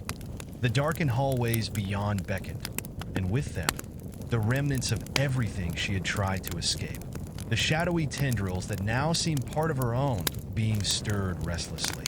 They were still inside her, reaching for something, whispering that there was no true escape from their grasp. You will fail. The thought filled her mind like cold water, its chill sinking deep into her skin. No, she whispered aloud, clenching her fists tightly. No, I won't fail. She took another step. The dark corridors ahead were silent, the walls seeming to breathe and pulse with an unfamiliar, alien life. She hadn't walked these halls in what felt like an eternity, yet now they felt like a maze, a labyrinth of uncertainty and fear. She wasn't sure what she was walking toward, only that she had to move forward. The rift was still out there, and with it, the possibility of her destruction. She couldn't stop now. She couldn't give in. As she moved deeper into the building, Eleanor's mind was alive with questions. What was it that the rift wanted? What was it that had driven her to this point? She remembered the first time she had encountered the strange disturbance in the fabric of reality. The whispers, the shadows. The thing that had drawn her into this madness. It had been inescapable, a force greater than anything she could understand. And now, in this very moment, she realized something. The rift had always been here. It wasn't just something out there. It was a part of the very world she had lived in, an ancient, powerful force lurking in the dark corners of time and space. It was her fate to face it. But why? Her mind reeled as she walked, her footsteps echoing in the cold silence of the observatory. Was it the rift that had brought her to this point? Or was it something within her, something that she couldn't see, something buried too deep for her to uncover? A flash of movement caught her eye. Eleanor's body tensed, her muscles coiled in instinct. She stopped dead in her tracks, her breath shallow, her eyes darting to the source of the disturbance. There, in the shadows, she saw the flicker of a figure, too tall, too impossibly thin, its silhouette warped by the dim lighting. Her heart raced. Could it be one of the others? Victor? Maggie? Jimmy? Hello?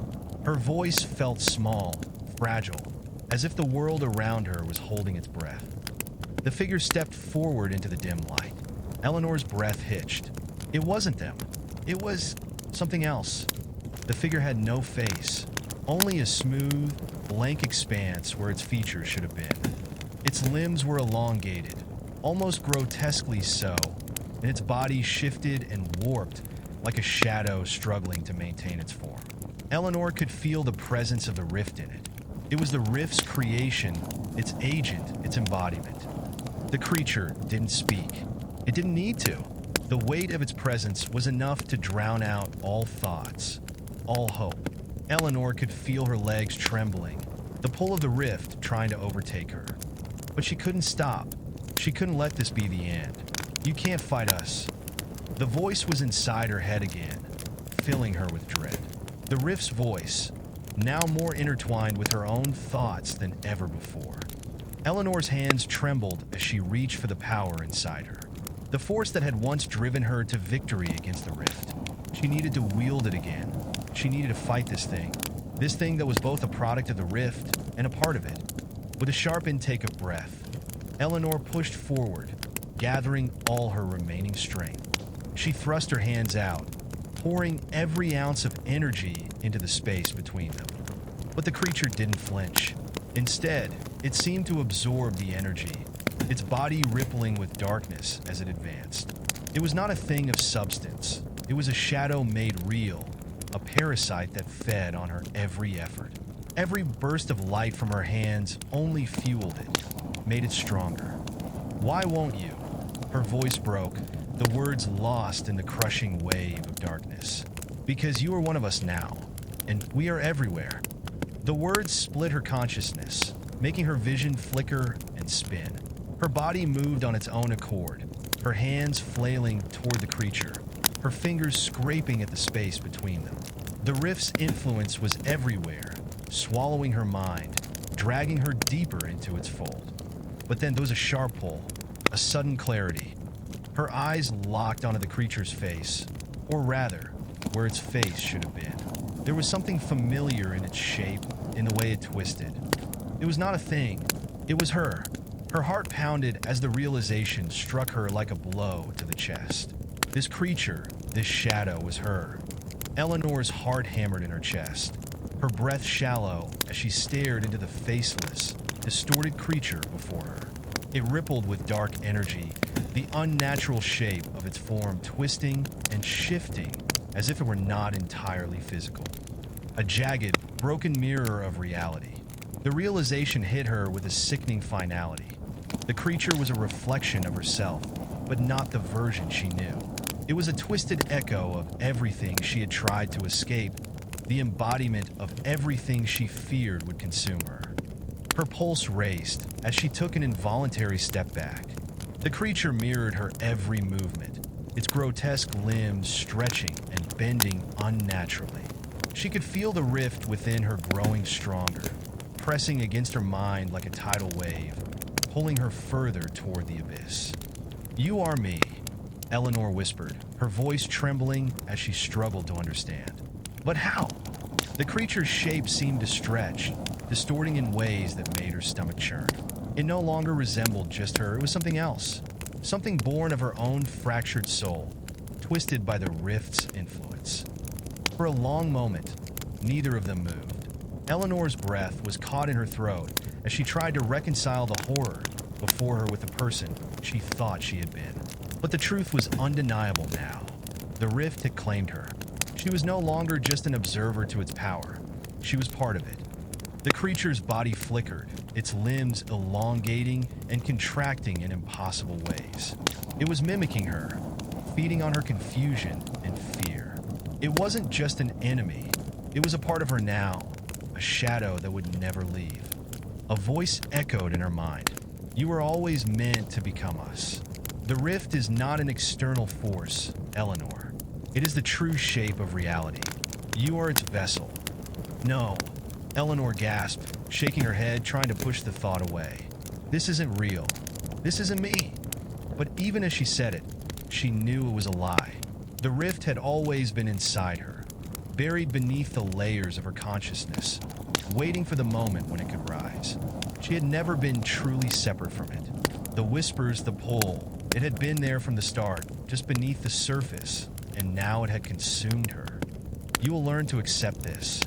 The creature's voice was her voice now, twisted and jagged, like a scream that had been turned into a melody. It cut through her mind, seeping into her thoughts, eroding everything she had once believed about herself. No, she repeated, more forcefully this time, taking a step back. She could feel the presence of the rift in every breath she took, the cold, suffocating grip tightening around her heart. I'm not you. I'm not part of this. But the rift's influence continued to spread, its tendrils reaching into the deepest corners of her soul. The creature before her was not just a manifestation. It was a reflection of everything she had tried to keep buried. Her fears, her desires, her anger. It was all here, wrapped up in this shadow that loomed larger with every passing second. And then, as if to drive the point home, the creature began to speak in a voice that was both her own and not her own, a chorus of whispers that filled her mind. You cannot escape. We are your past, your future, your destiny. You were born for this, to be one with the rift, to dissolve into the dark. The words stung like 1,000 needles, each one puncturing a part of her soul. She felt herself buckling under the weight of it, her vision blurring, the walls of the observatory closing in on her. Her knees trembled, but she refused to fall. She couldn't let herself be consumed, not by the rift, not by this thing.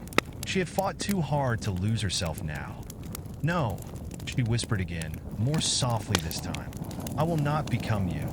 She closed her eyes, focusing on the sensation of her own breath, steadying herself, pushing the voices and the fear to the back of her mind. She had been through this before, the suffocating darkness, the whispers. She had survived it. She could survive it again.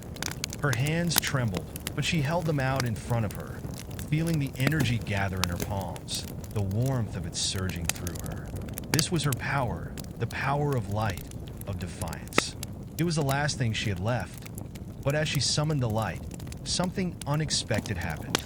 The creature before her began to change, shifting and distorting as if it, too, was feeding on her energy. It wasn't just a reflection of her anymore. It was her enemy. It was her fear made flesh, her own self-doubt taking shape, threatening to pull her under. Eleanor gritted her teeth, focusing all her strength into the light that pulsed in her palms. She would not let the darkness swallow her. She would not let the rift define her. The light flared, pushing back against the creature, forcing it to recoil, but only for a moment. The creature's tendrils writhed, snapping back like an angry beast, and Eleanor felt the rift's presence surging, as if the walls of reality were buckling under its pressure. You cannot fight us forever. We are the void. We are time. We are the truth. She gasped, feeling the weight of the rift's words sinking into her chest. It was true. The rift was not just a force. It was the very fabric of existence. She had never fully understood that, but now, in this moment, she realized it. The rift wasn't something she could destroy. It wasn't something she could escape. But there was something she could do. Eleanor took a deep breath, the light in her hands burning brighter as she focused everything she had into one final, desperate act. She was the last line of defense. If the rift wanted her, it would have to take her whole. With a fierce cry, she released the light, sending it crashing into the creature, into the shadow that was both her and not her. The light exploded outward, an inferno of raw energy, and the room seemed to shudder with its power. For a moment, everything was still. The air was thick with the remnants of the battle, and Eleanor could feel her heart racing in her chest. Her limbs were heavy, her energy spent, but when she opened her eyes, the creature was gone. The room was still. The shadows no longer reached for her. The rift was silent. "You are not the rift," the voice whispered, fading into nothingness. "But you are its mirror, and that, in itself, is enough." The silence in the observatory was deafening. The usual hum of the machinery, the low chatter of whispered thoughts in her mind, it was all gone. For the first time in what felt like an eternity, there was nothing. No presence at her back, no flicker of dark energy at the edge of her vision. Just the faint echo of her own breath, still shaky, still filled with the residue of fear.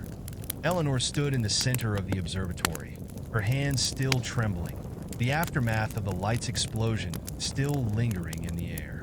The room felt colder now, the oppressive weight of the rift's influence having ebbed away, at least for the moment. Her eyes scanned the empty space, looking for some sign of life, some hint that the others were still there. But there was nothing. "They're gone," she thought with a hollow, sinking feeling. There was no sign of Maggie, Victor, or Jimmy. She could feel their absence like a wound in her chest. She hadn't been able to save them, hadn't been able to pull them from the depths of the rift. The battle had consumed her, and now they were lost. Her mind began to race, a dozen questions surfacing all at once. Where were they? Had the rift taken them? Was she too late? The uncertainty gnawed at her, but she couldn't let herself fall into despair. Not now, not after everything she had endured.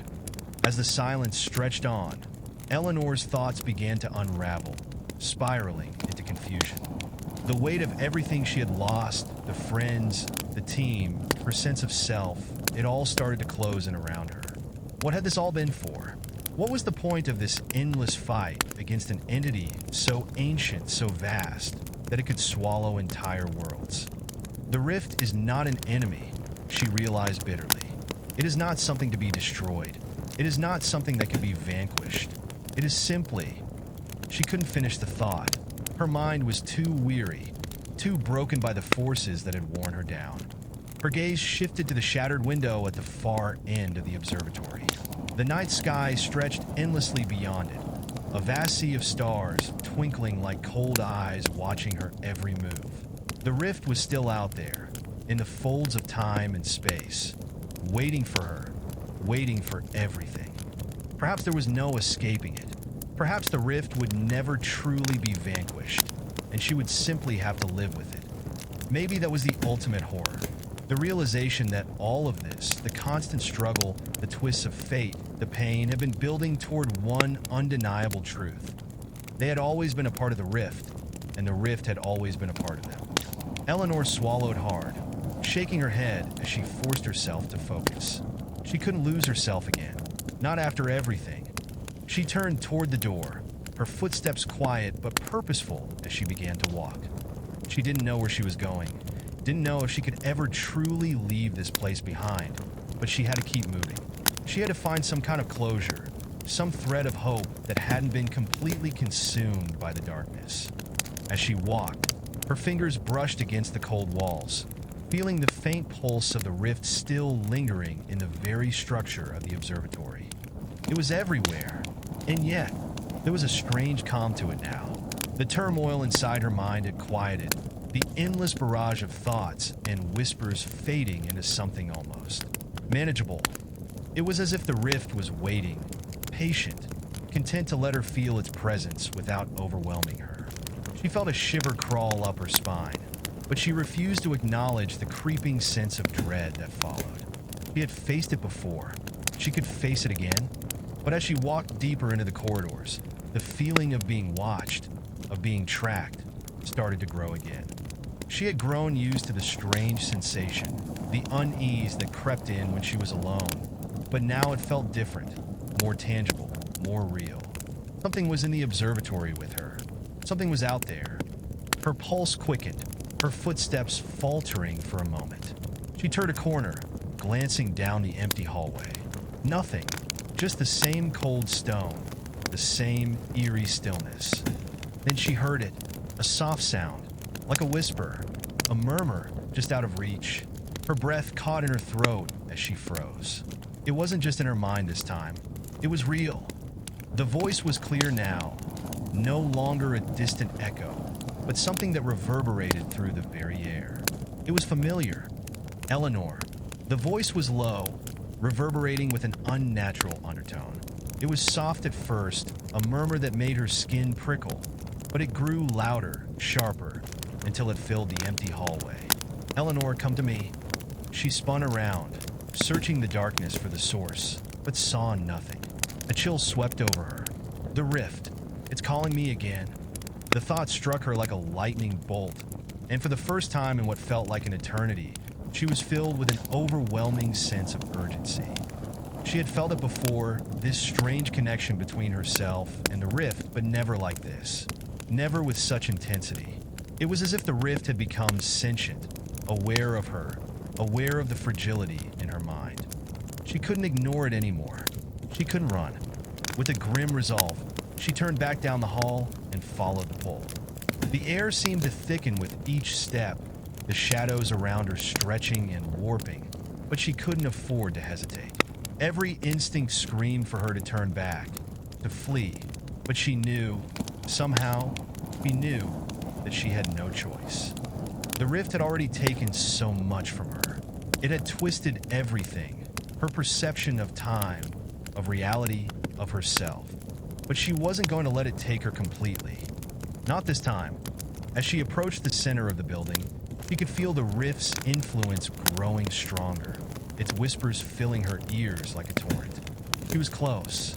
She was almost there. She took a deep breath, summoning every ounce of strength she had left, and pushed open the heavy doors to the chamber where the rift had first manifested. And there, at the center of the room, floating in the air like a living thing, was the rift itself, a swirling, undulating mass of darkness that shimmered with a cold, otherworldly light. It called to her. The voice, the whispers, they all originated from it, and they tugged at her, urging her to come closer, to step into its embrace. She could feel the warmth of it, the pull, the promise of something beyond her understanding. It was a lure, a temptation, and yet, deep within her, there was something else, a flicker of defiance, a tiny flame that refused to be extinguished. Eleanor stepped forward. Eleanor's steps faltered as she neared the swirling mass of the rift. Its tendrils of darkness seemed to reach out to her, wrapping around her, pulling her closer, as if it had been waiting for her to return. The air in the chamber was thick and oppressive, the hum of energy vibrating through her very bones. Every instinct told her to turn away, to run, but her feet were planted firmly on the cold stone floor. She couldn't resist anymore. She didn't even know if she wanted to. The rift's whispers grew louder, more insistent. She could hear fragments of words in the static hum, broken sentences that were impossible to fully understand. But one phrase was repeated over and over, a mantra that wormed its way into her mind. You belong here. You belong to the dark. Eleanor felt a coldness settle in her chest as the weight of those words pressed down on her, making her breath catch in her throat. She wanted to scream, to reject the rift's claim on her, but she couldn't. She couldn't fight it. What was she now? Was she just a fragment of her former self? Had the rift consumed her completely? The line between what she had been and what she was becoming had blurred long ago. And now, in the presence of this thing, it felt like there was nothing left but the pull of the abyss. Her vision blurred as the darkness around the rift deepened, swirling like a whirlpool, an endless void that beckoned her. For a moment, she thought she saw something, no, someone, moving within the rift's depths. A flash of movement, a flicker of light. Maybe it was her friends, Maggie, Victor, and Jimmy.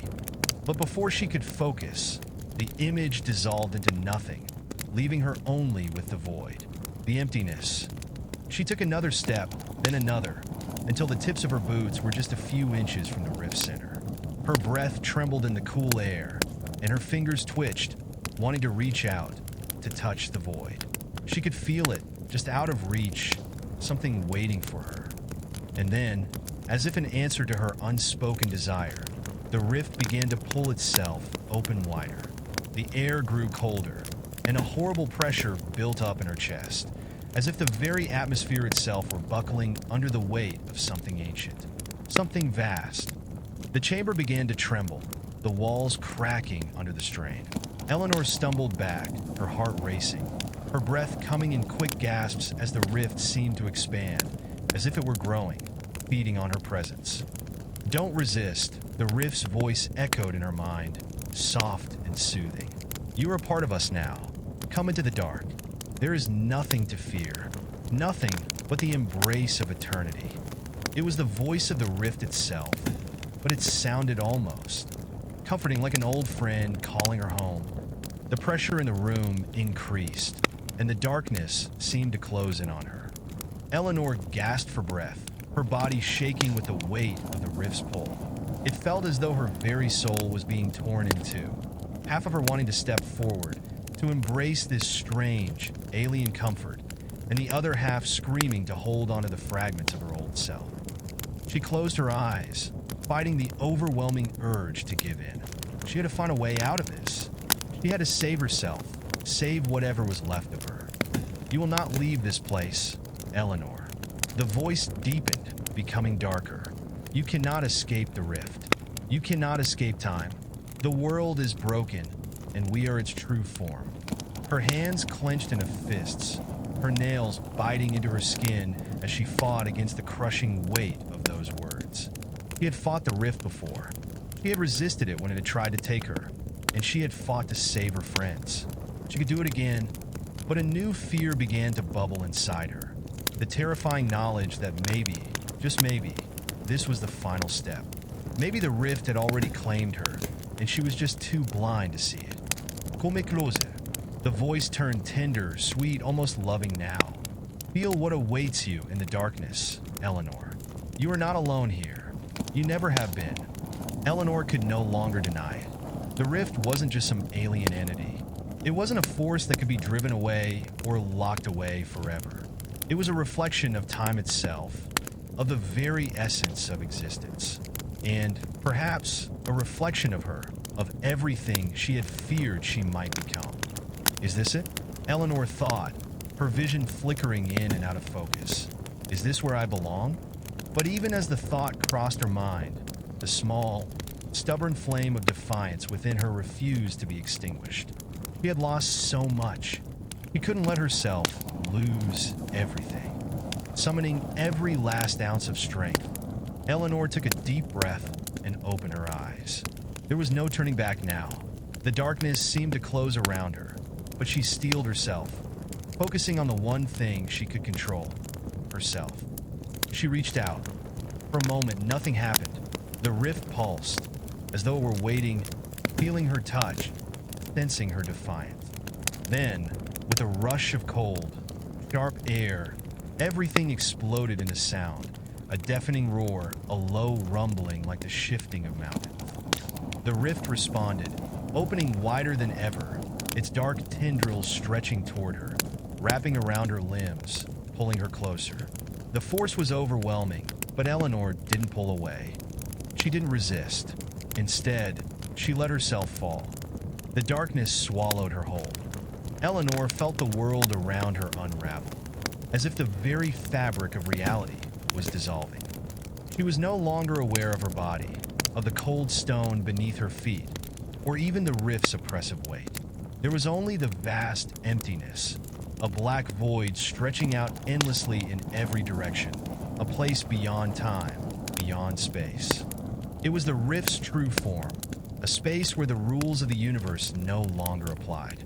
The air was thick with a strange, otherworldly energy that made her skin tingle, every nerve in her body humming with an unsettling intensity. The rift had taken her, embraced her, and now she was a part of it. The distinction between herself and the void blurred. Was she still Eleanor? Or had she become something else? Something less human? The void whispered around her, its presence growing stronger, pressing in on her like 1,000 unseen eyes, all watching, waiting. The rift was not a thing. It was a feeling, a force beyond comprehension, ancient and endless. It didn't have a voice. It had a million voices, a million thoughts, all pulsing in rhythm with the throbbing energy of the void. She couldn't escape it. She could hear their whispers now, faint at first, but growing louder. The voices of countless others who had been absorbed by the rift over eons. They spoke in an incomprehensible language, a guttural, alien symphony that made her head ache, as if the weight of their collective existence pressed on her consciousness. "You are here, and you will always be." The words echoed through her mind, sending a tremor through her bones. She wanted to scream, but there was no sound, only the distant hum of the rift's influence, like a constant, droning pulse. The thought of her friends, lost to the rift, faded into the dark as she realized that she had become part of something much larger, much older. She was no longer a solitary being. She was a fragment of the vast expanse of everything. As she floated deeper into the void, she felt herself being shaped. The rift was not just a place, it was a force of transformation, a catalyst for change. It had taken countless forms, absorbed countless souls, and now it was molding her. Her thoughts, her memories were being stripped away, twisted into new shapes, becoming something new, something that existed not in time, but beyond it. For a moment, she remembered the human world, the faces of her friends, their laughter, their anger, the world she had left behind. But those memories felt distant now, like echoes from another lifetime, too fragile to hold on to. The rift was erasing her past, dissolving the very concept of time, until all that remained was the pure essence of being. And then something changed. At the center of the abyss, a faint light began to form. It was small at first, barely noticeable, like a distant star in the far reaches of the void. But it grew, pulsing with a strange energy, drawing her toward it. The voices around her began to quiet, replaced by a low, resonant hum, like a heartbeat deep in the universe. Eleanor felt a strange pull toward the light, something deep within her awakening as it flickered and flickered, casting a pale, cold glow across the empty expanse. She reached toward it instinctively, her fingers trembling as they brushed against the light. The moment her skin made contact, the light surged, engulfing her in a flash of brilliance. She gasped, feeling herself pulled into the light, as if it were a current in a vast, cosmic ocean. The rift screamed in her mind, a sharp, agonizing sound, but it was too late. The light had swallowed her whole. When the light faded, Eleanor found herself standing in a new place, a space that felt different. It wasn't the void. It wasn't the rift. It was something in between. She could see again, the edges of her vision clear now, the world around her solidifying. But it was not the world she had known. The sky above her was a swirl of colors, like oil in water, shifting and changing in impossible ways. The ground beneath her feet was not solid earth, but a soft, shifting mass of something that seemed both liquid and solid, undulating in rhythm with the pulse of the universe. The air was filled with a strange, pleasant hum, like the sound of distant stars singing. It was beautiful in a way that made her heart ache, a vision of the cosmos in its most primal form, a realm beyond the comprehension of mere humans, a place untouched by time, untouched by any of the rules that govern existence. But there was something wrong, something off. The beauty was almost too perfect, too serene, and yet it carried with it an unsettling edge. It felt like a place that had no beginning or end, a place where time had no meaning, and the laws of reality had been forgotten. Eleanor blinked and took a step forward. The moment her foot touched the ground, the world shifted. The colors in the sky swirled faster, the air growing denser, and she could hear whispers again, the same alien voices that had followed her since she had entered the rift. They surrounded her, pressing in on her from all directions. "Welcome, Eleanor," They whispered in unison, their voices now clear and sharp. You have crossed the threshold. You are one with us now.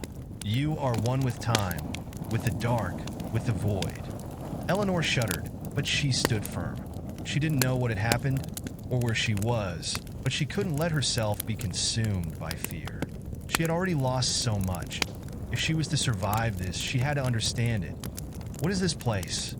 She asked, her voice trembling, but resolute. The voices laughed softly, the sound like wind through empty spaces. This is the space between the place where all things converge, where time is neither linear nor cyclical, where all things are one. Eleanor's heart pounded. Am I dead? No, the voices replied. You are not dead. You are beyond death. You are beyond the realm of living things. You are the embodiment of time itself.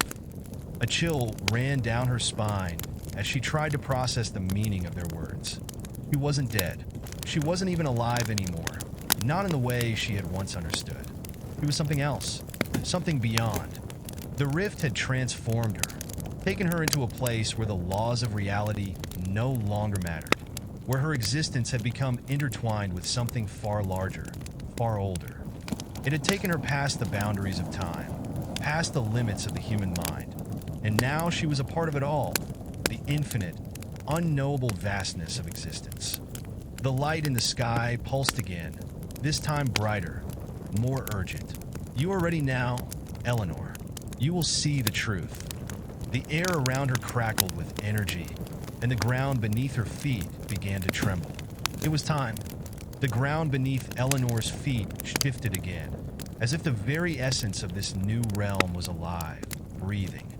Every step she took caused the world around her to ripple like water disturbed by a stone, colors blending and flowing into one another, forming new patterns, new shapes that defied logic.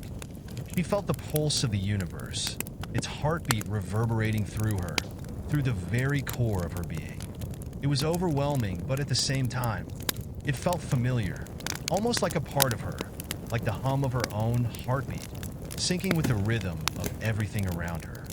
You are here, the voices whispered, their chorus gentle now, almost coaxing. You have entered the place where all things converge, where time collapses into itself. You are more than you were before. Eleanor closed her eyes for a moment, trying to collect her thoughts, to make sense of everything that had happened. She had crossed a boundary, that much was certain. The rift had consumed her, yes, but it hadn't just taken her into the void, it had changed her. She could feel it in the deepest corners of her mind, an ever-present connection to the pulse of the cosmos, as though she were no longer just a woman from the human world. She was something else now. What is the truth? She demanded, her voice steady despite the swirling chaos around her. What is it that you want from me? The air grew heavier, and for a moment, everything fell silent. Eleanor felt the tension in the space, the weight of eternity pressing in on her. Then slowly, the voices answered. We do not want anything from you, Eleanor. You are already ours. We have always been a part of you. The truth is not something you can ask for. It is something you must see. The light in the sky pulsed again, brighter this time, blinding her for a moment. When her vision cleared, the scene before her shifted. The swirling colors above her had parted, revealing a vast expanse, a grand tapestry of cosmic events. It was as if she could see the entire history of the universe unfolding before her eyes, like a painting of existence itself, stretching across time. Eleanor gasped as she saw the first flicker of light, something so ancient it was older than the stars themselves. The birth of a new universe, a nebula collapsing into a singularity, the universe stretching out, expanding, growing, until it was teeming with life, with planets and stars, with creatures of all kinds. And then an inevitable end. The cycle began again. Time is not linear, the voices whispered. It is cyclical, a constant rebirth, an eternal loop. Everything is bound to it. Every moment, every choice, every life is a part of this great cycle. You too are part of it. You have always been part of it. Eleanor staggered back, her mind struggling to comprehend the enormity of what she was seeing. She saw civilizations rise and fall, each one leaving its mark on the fabric of the universe, each one part of an endless spiral of creation and destruction. The cycles repeated, never truly ending, only beginning again, over and over, in ways that defied understanding. She saw herself in the midst of it, a single soul caught in the endless ebb and flow of time. You are not the first, the voices continued, nor will you be the last. You are one of many, a moment in time, a spark that will fade but always return. The weight of their words settled heavily on her chest. She wasn't an individual. She wasn't Eleanor, a woman with a past, with memories, with a future. She was a fragment, a fleeting spark in the vast, unending spiral of existence. Just like everything else, just like every person she had ever known. The realization hit her hard, but as much as it shattered everything she thought she knew, it also brought a strange sense of peace. There was no more fear, no more struggle against the inevitable. She was part of a vast, eternal pattern, a cog in the infinite machine of existence. And in that, there was a certain beauty, a sense of belonging. But what happens now? Eleanor asked, her voice trembling with the weight of her discovery. What is my place in all of this? The light pulsed again, this time with a different energy, as though something was responding to her. The world around her shifted once more, and she felt herself being pulled forward, drawn toward the heart of this cosmic tapestry. She no longer had control over her own movements, but it didn't matter. She didn't resist. The space before her opened up, revealing a vast chasm, a gap in the fabric of the universe. It was empty, yet full of potential, a doorway to infinite possibilities. This is your place, Eleanor, the voices said, their tone now warm, almost maternal. You are the keeper of this threshold, the one who exists between. You will guide the cycles, watch over the flow of time, and protect the boundaries of the rift. Your purpose is to ensure that the pattern continues unbroken. You are a part of something greater, a guardian of the endless loop. Eleanor's heart raced as the magnitude of their words settled into her. She wasn't just a passive part of the cycle. She had been chosen. She had a role to play in this cosmic web, a purpose that stretched across eternity. She was more than just a woman. She was a vessel, a link between the dimensions, a caretaker of time itself. But even as she processed this revelation, a part of her recoiled. She remembered the people she had lost, the friends, the family. She remembered the life she had once known, and for a fleeting moment, she longed for it, for the simplicity of it all. To be human again. You will never be human again, the voices intoned, as if reading her mind.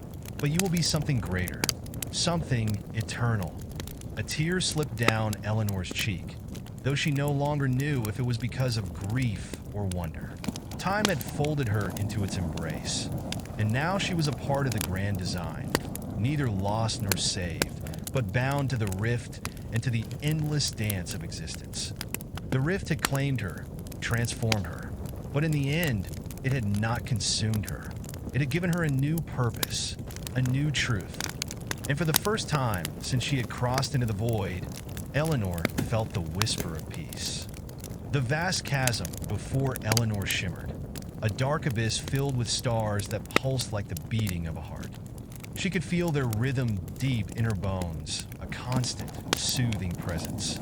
The stars were not like any she had seen before, distant lights in a clear night sky, but entities, beings in their own right, ancient and aware. As she stood there, contemplating the enormity of her transformation, Eleanor felt a tremor in the air. The chasm before her began to widen, opening into a vast, endless void.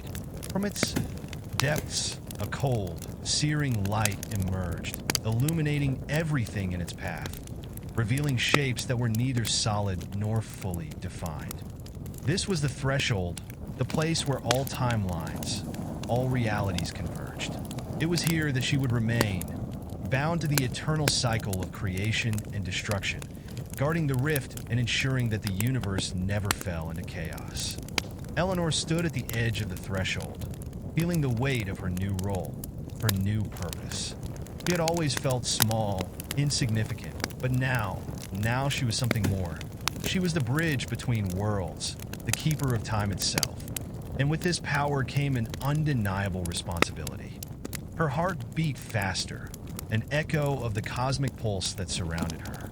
She understood now this was her existence. She was no longer a woman of flesh and bone, no longer bound to the fleeting moments of life. She was something beyond that, something that would outlast the very stars.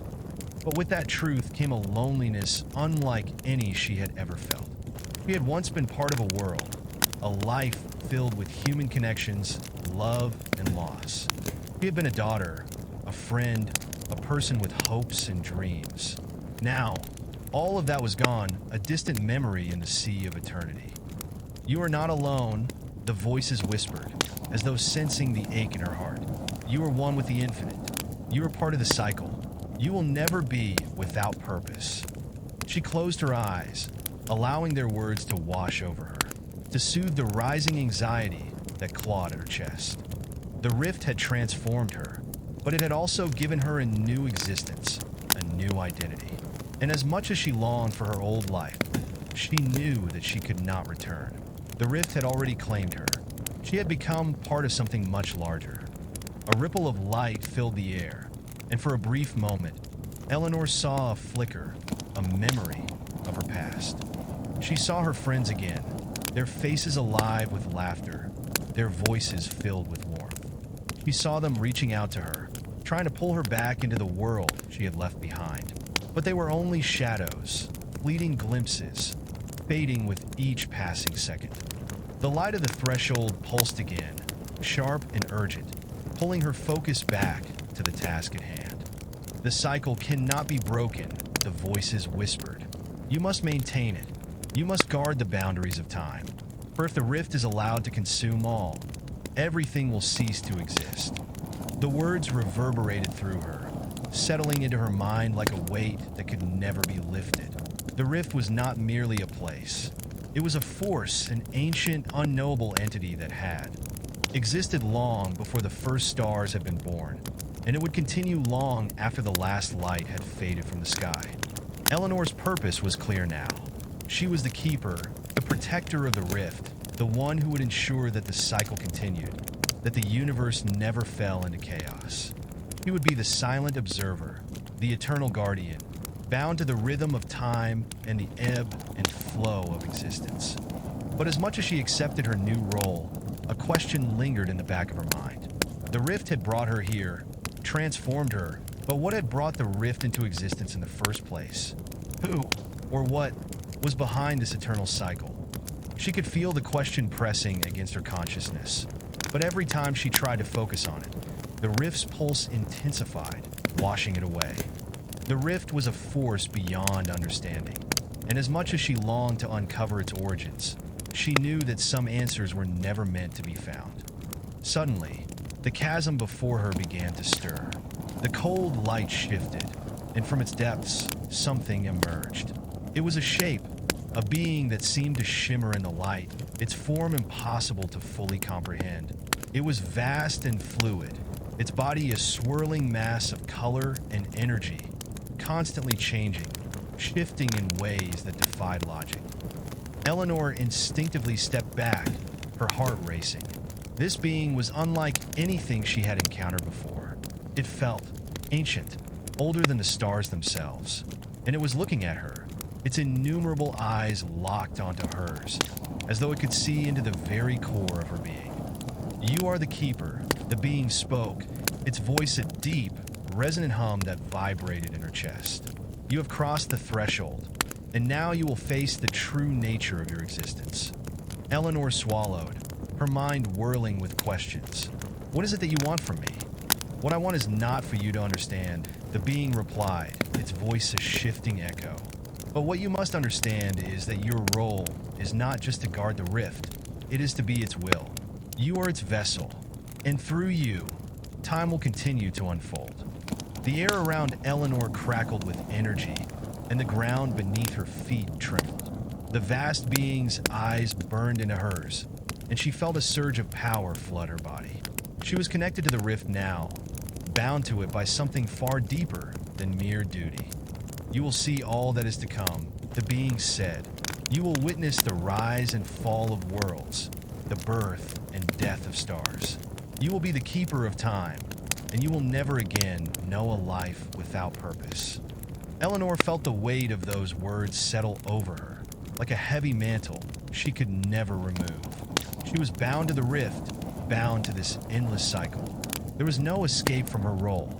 But even in that truth, she felt something stir within her, a strange, flickering hope. Perhaps there was beauty in this, she thought. A beauty in the endless ebb and flow of time. A beauty in the stars that rose and fell. In the lives that flickered in and out of existence like sparks in the dark. Perhaps, in her own way, she could find peace in this eternal dance. But the question lingered, haunting her still. Who, or what, had created the rift? And would she ever be able to answer it? Time itself seemed to slow as Eleanor stood in the presence of the vast, ever-shifting being. The rift pulsed with energy, its presence a constant hum in her mind, now a part of her. The weight of her transformation bore down on her, but it was no longer as suffocating as before. She had begun to accept her new form, her role as the guardian of time, the keeper of the rift. But even as she embraced her purpose, a shadow of doubt lingered at the edges of her consciousness. The vastness of her responsibility, of her existence, was too much to fully comprehend. She was the thread that tied the cycles together. But was she more than that? Was there something she could do with her power? Or was she simply meant to watch, forever bound to this eternal rhythm of existence? The being, which had remained silent for a time, seemed to sense the inner turmoil she was experiencing. It shifted, its form rippling in and out of focus, as though it was a living entity made of light and shadow. Its voice, when it came, was not just heard, but felt, vibrating through her bones, resonating deep within her mind. "You are troubled, keeper," it said, the words both an observation and a question. "Why do you hesitate?" Eleanor clenched her fists, staring at the being. "I'm not sure what I am supposed to be. I thought I understood my role here, but now I wonder if there's more to it. Can I change anything? Can I stop the cycles? Or am I just a passive observer?" The being's myriad eyes seemed to gleam, as though it were considering her question carefully. Change is an illusion. The cycles must continue, or time itself will collapse. What you see, what you feel, is only a small part of the greater whole. You are a watcher, a guardian, a vessel of the rift. Your role is not to change the course of time, but to protect it. Eleanor felt her heart twist. But doesn't that mean I'm trapped? I can never change anything? No, the being replied, the word echoing in her mind. You have power, yes, but your power is not to bend time to your will. It is to protect the flow of the cycles. Without that protection, there would be chaos. Without the Watchers, the rift would collapse upon itself, and the universe would be unmade. Eleanor shuddered. The idea of chaos, of the collapse of everything she had come to know, filled her with a deep, primal fear. She had seen glimpses of that destruction, the end of worlds, the unraveling of the fabric of reality. It was terrifying, a fate worse than any she could imagine. And yet, the more she learned about the rift, the more she began to realize that her role might be less about changing the course of events and more about keeping things from spiraling into ruin. But a part of her, an undeniable part, still wanted more. She wanted to do something, to be more than a mere observer, more than a silent protector. The loneliness that had begun to gnaw at her insides now surged with new intensity. She was bound to the rift, yes, but what of her humanity? What of her desire to act, to live a life of purpose beyond the confines of the cosmic rhythm? And what happens when the cycle ends? Eleanor asked, her voice quieter now, tinged with the vulnerability she felt deep inside. Will there be an end to time? An end to all things? For the first time, the being's form seemed to tremble, its light flickering like a dying flame. There is no end, only the beginning of the next cycle. Time does not cease, it reinvents itself. All that you know, all that has been, will be again. The universe will collapse, yes, but it will also be reborn. This is the way of the rift. Eleanor's mind reeled. Rebirth? The idea that time itself could fold in on itself, that everything would be reset and begin again, was unfathomable. It was like watching a wave crash only for it to rise again, an eternal, unbroken rhythm. And yet, she couldn't help but wonder, was there a way to break the cycle? Was there a way to stop the inevitable destruction and birth, to create something new? Do you desire to change the pattern, Keeper? The being's voice was soft, but there was a weight to it, a knowing that settled on her shoulders like a cloak. You must understand that the rift cannot be manipulated by your will. It is not yours to control. You are bound to it, but you do have the power to influence the flow of the cycle. A single thread can alter the entire weave, but that thread must be carefully placed. Eleanor stood there in silence, processing its words. Could she really make a difference? Could her influence, her choices, shape the course of the cycle in any way? The idea that she could change things on a grand scale was both intoxicating and terrifying.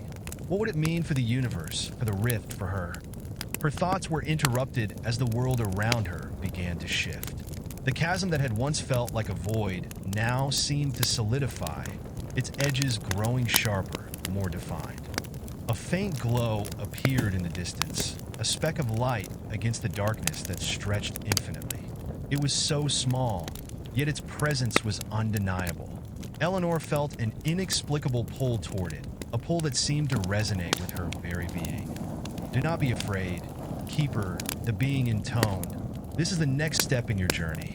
The cycle continues, but you will be the one to walk its path. You will guide it, but you will never truly control it. Eleanor nodded slowly, her gaze fixed on the distant light. It was time for her to embrace her place in the cosmos, to accept that she was bound to the rhythm of the rift, and yet there was still the possibility, no matter how small, that her influence could shape the path of the universe in subtle ways. She took a deep breath and began to walk toward the light, her mind focused on the task ahead.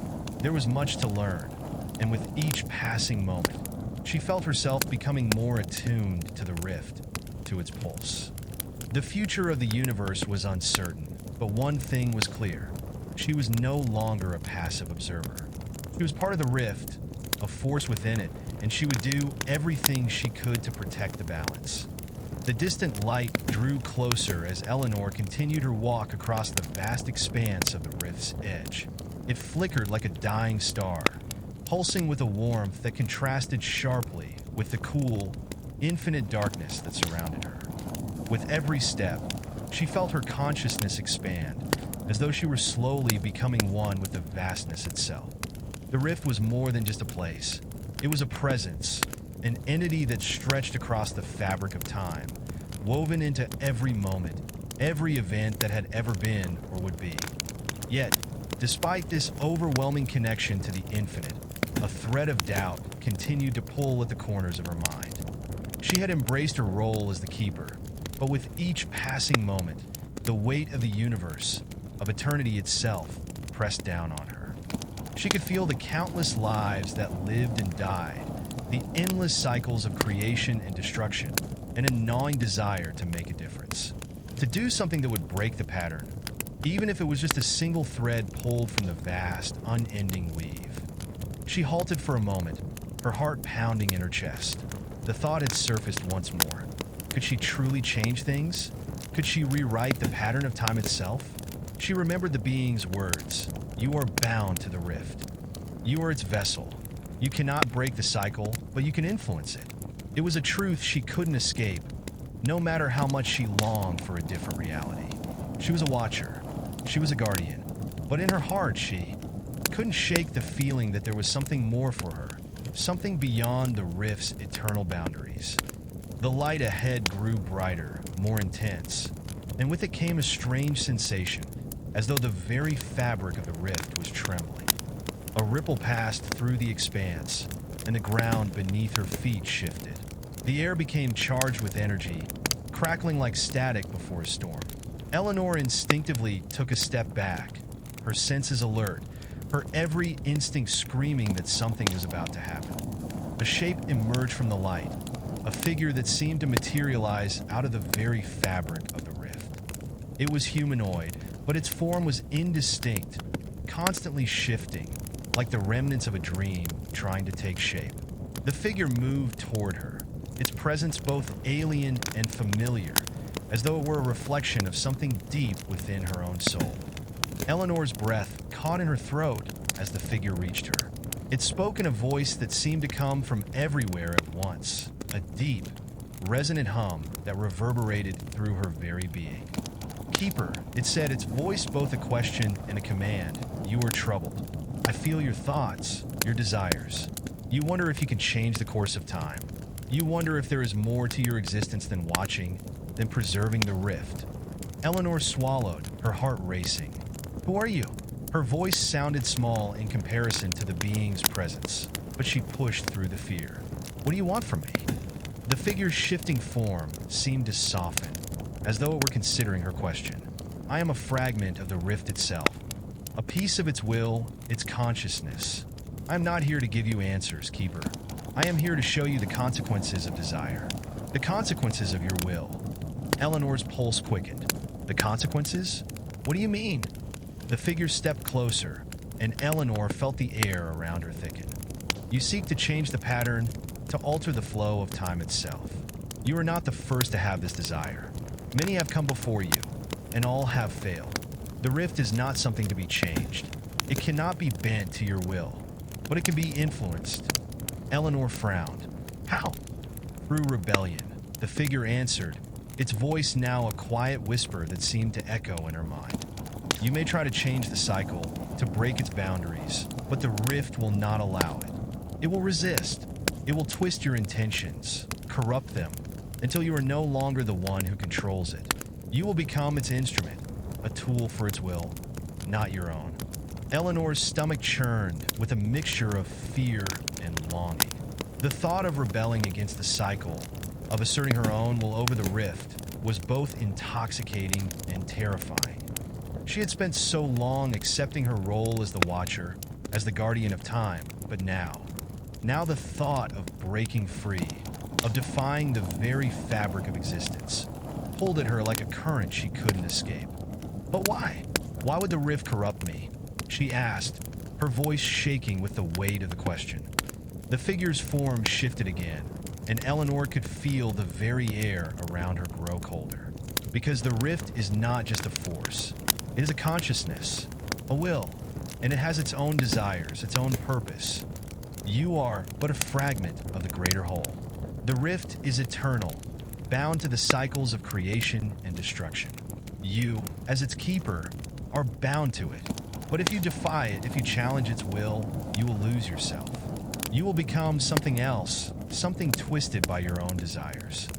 Eleanor took a step back, her mind racing. "So, I'm trapped. No matter what I do, I will never escape this cycle?"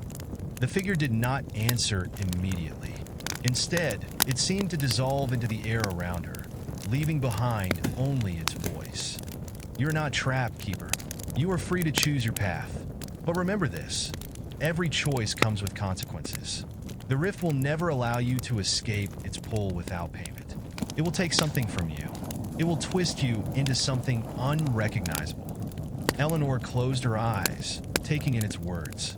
A part of her wanted to rebel, to break free, to rewrite the rules of the universe. But another part of her, one that still held on to her humanity, to the memories of her past life, feared the consequences. What would she become if she defied the rift's will? Would she lose herself entirely, becoming an agent of destruction? Or could she retain a sliver of her identity, her purpose, and still change the universe? "What is your choice, Keeper?"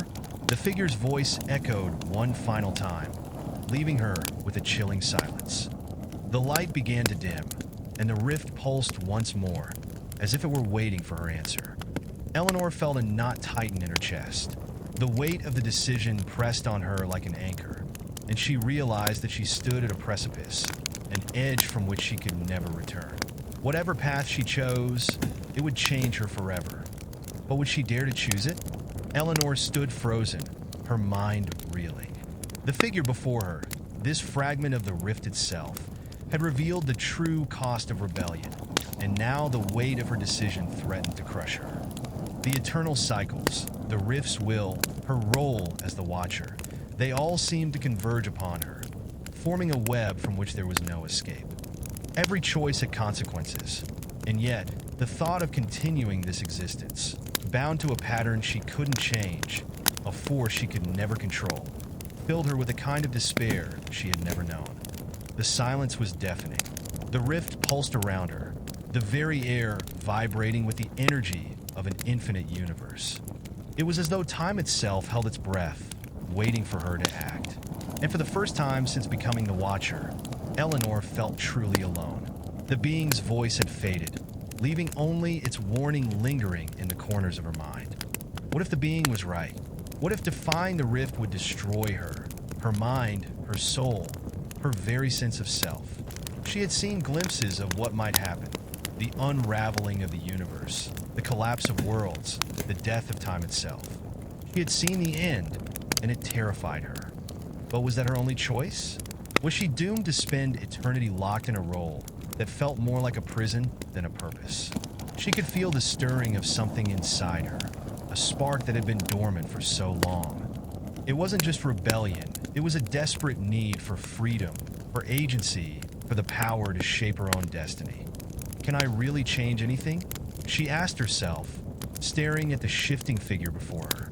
Or will I only become an instrument of destruction? The figure's voice returned, but this time it was softer, less commanding. You can choose, Keeper. That is your gift and your burden. You have the power to influence the rift. But remember, no action is without consequence. The rift will not be swayed easily, and it will fight against you. If you rebel, you will become something other than yourself.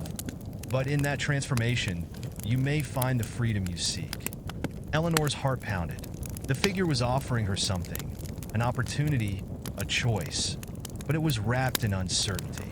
There was no certainty in rebellion, no promise of success, only the possibility of change, of something new. Her gaze turned toward the distant expanse of the rift. It stretched on infinitely, an endless flow of time and space that would continue without her, with or without her intervention. And yet, she knew in her soul that she couldn't go on like this. She couldn't continue to watch, to protect, to follow the rift's path without ever understanding its purpose. She needed to know. She needed to feel that her existence had meaning. And so, in that moment, Eleanor made her choice. With a steadying breath, she stepped forward, her footfall resounding like a drumbeat in the stillness. The figure before her didn't move, but she felt its gaze upon her, a silent acknowledgement. She was making a choice that could very well destroy her, but it was the only path that felt real, the only path that would give her the answer she craved. I choose to rebel, she whispered, her voice barely audible in the vastness of the rift. I will shape my own destiny, no matter the cost. The rift pulsed violently, and a surge of energy rushed toward her, engulfing her in a blinding light. For a moment, Eleanor was lost in the light, her sense of self fading as she felt the pull of the rift tightening around her. She could feel the fabric of time and space tearing, shifting, warping as though it were no longer a constant, no longer a predictable cycle. And then, as suddenly as it had come, the light dissipated. Eleanor found herself standing alone in the void, her body still humming with the energy of the rift. But something had changed. She could feel it. The air was thick with power, with the essence of time itself. And she was no longer just a vessel. The rift had granted her what she had desired, but at what cost? She had broken the cycle, twisted the very essence of reality itself. Time no longer felt like a prison, it felt like a living thing, something she could bend to her will.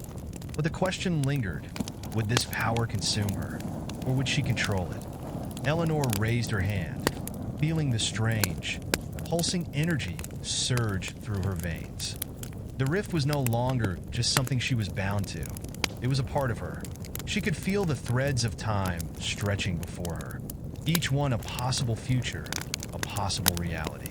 And within her, she could sense the tug of each one, the weight of each choice. This is just the beginning, she thought, her heart pounding with the realization. I've opened the door. Now I have to live with what's on the other side. Her thoughts were interrupted by the figure, which reappeared before her. Its shifting form now seemed less imposing, less distant. It was no longer a warning or a threat, but a reflection of her own choices. You have made your choice, Keeper, the figure said softly. The rift will bend to you for now. But remember this, the rift does not forget. It will always seek to return to its natural state. You may have disrupted the flow of time, but the consequences will not be so easily undone. Eleanor nodded, understanding the weight of the being's words. She had made a dangerous decision, one that could have repercussions beyond her comprehension. But for the first time, she felt the power of possibility. She could shape the future. She could create something new, and no matter what the cost, she was ready to face it. The figure vanished, leaving Eleanor standing alone, but no longer lonely. The rift was hers to command, hers to protect, and now, hers to change. Eleanor stood at the center of the rift, her senses sharpened by the overwhelming surge of energy flowing through her. She could feel the pulse of time itself beneath her skin, vibrating through every fiber of her being. The threads of reality stretched out before her like an intricate web, each one leading to a different possibility, a different path. She had crossed the threshold. The power of the rift was hers to command, but so was the burden of that power. For a moment, she felt a strange weight settle in her chest. The immense responsibility of what she had done began to sink in. She had taken control, but she was also fully aware that her rebellion had shaken the very foundation of existence. Time itself was a fragile thing, and though she had unlocked its threads, she knew it was no longer something she could merely observe. She would have to guide it, to wield it with careful hands, or risk losing herself entirely. The rift shimmered around her, the space warping and stretching, as if waiting for her next move. Her fingers tingled with the energy that had now become a part of her. She could feel the presence of every event, every moment that had ever been or would be. The weight of 1,000 lifetimes pressed on her, but it was no longer a burden. It was an opportunity. What now? She thought, her mind racing. She had the power to reshape time, to influence the future, to mold reality to her will. But with that power came the unsettling awareness that she was not the only force in the rift. It was alive, a consciousness that had always existed, always sought balance. He had disturbed that balance, and now she would have to face the consequences. The rift pulsed again, and Eleanor felt the pull of a distant thread, a point in time where the universe seemed to converge. It was a call, a beckoning, and she instinctively moved toward it. The ripples of time curved around her, and she stepped forward, feeling the ground shift beneath her feet. The threads twisted, and for a moment, she was no longer in the rift. He blinked, and suddenly, she was standing in a different place, a place that felt both familiar and alien. The landscape was shifting, the very world itself bending under the pressure of time's passage. Towering trees twisted toward the sky, their roots coiled like serpents. Strange creatures scuttled in the shadows, and the air hummed with an unnatural energy. This was not a place she recognized, but it felt significant, as if it were a moment in time she was meant to visit. A soft voice echoed in the distance, pulling her attention toward a figure standing at the edge of a cliff. The figure was tall, draped in robes that seemed to shimmer in the dim light. As Eleanor moved closer, she could see the figure's face, an expression of both wisdom and sorrow, as if they had seen the ebb and flow of countless ages. The figure turned toward her, their eyes locking with Eleanor's. They seemed to know her, to recognize her immediately. "So, the Keeper has come," they said, their voice calm but laced with an undeniable weight. "You have broken the cycle, haven't you?" Eleanor's heart skipped a beat. She didn't understand how this being knew her, but there was something in their gaze, something ancient and knowing, that made her uneasy. "Who are you?" she asked, her voice steady despite the strange sense of déjà vu that swept over her. The figure smiled, but it was not a comforting smile. "I am one who has seen the rise and fall of many worlds," they said. "I am a keeper of the lost moments, the fragments that have slipped through the cracks of time. I am here to show you what you have done, Keeper." Eleanor's brow furrowed. "What do you mean? What have I done?" The figure stepped closer, their presence almost overwhelming. "You have altered the flow of time," they said, their voice growing softer, almost like a whisper. "But altering time is like stirring the waters of an ocean. You may think you can control the ripples, but soon the tides will shift and the ocean will reclaim what is its own. You have disturbed the balance of the rift, and now you will have to face the consequences." Eleanor's chest tightened. "What does that mean for me? For everyone?" The figure's eyes darkened, and for the first time, their serene expression faltered. "It means that time will not forget you, Keeper. It will remember the rebellion, the fracture in its very nature. The rift will seek to return to its natural state, and you, as its vessel, will be caught in the tide. The universe will fight against you, just as it fights against change. And if you cannot maintain control, it will consume you." Eleanor's mind raced. Was this the price of rebellion? She had thought she could control the rift, but now she wasn't so sure. The power coursing through her was intoxicating, but it was clear that even the rift itself was fighting back. She had disturbed the cycle, and now it seemed to be turning against her. "Then what can I do?" she asked, her voice barely a whisper. "How do I stop this? How do I fix it?" The figure paused, and for a long moment, Eleanor feared they would not answer. But finally, they spoke, their voice tinged with sadness. "You cannot fix what is broken, Keeper. The rift is not something to be mended. It is something to be understood. You must learn to live within its flow, to guide it, not control it. Only then can you find peace." Eleanor felt the weight of their words settle in her chest. Control or guide. She had thought rebellion was the key to freedom, but now she understood that she was not its master. She was a part of it, and perhaps the only way to truly change things was to stop fighting against it. The figure turned away, gazing out over the strange landscape. "You have begun your journey, Keeper, but remember this. Every step you take will have consequences.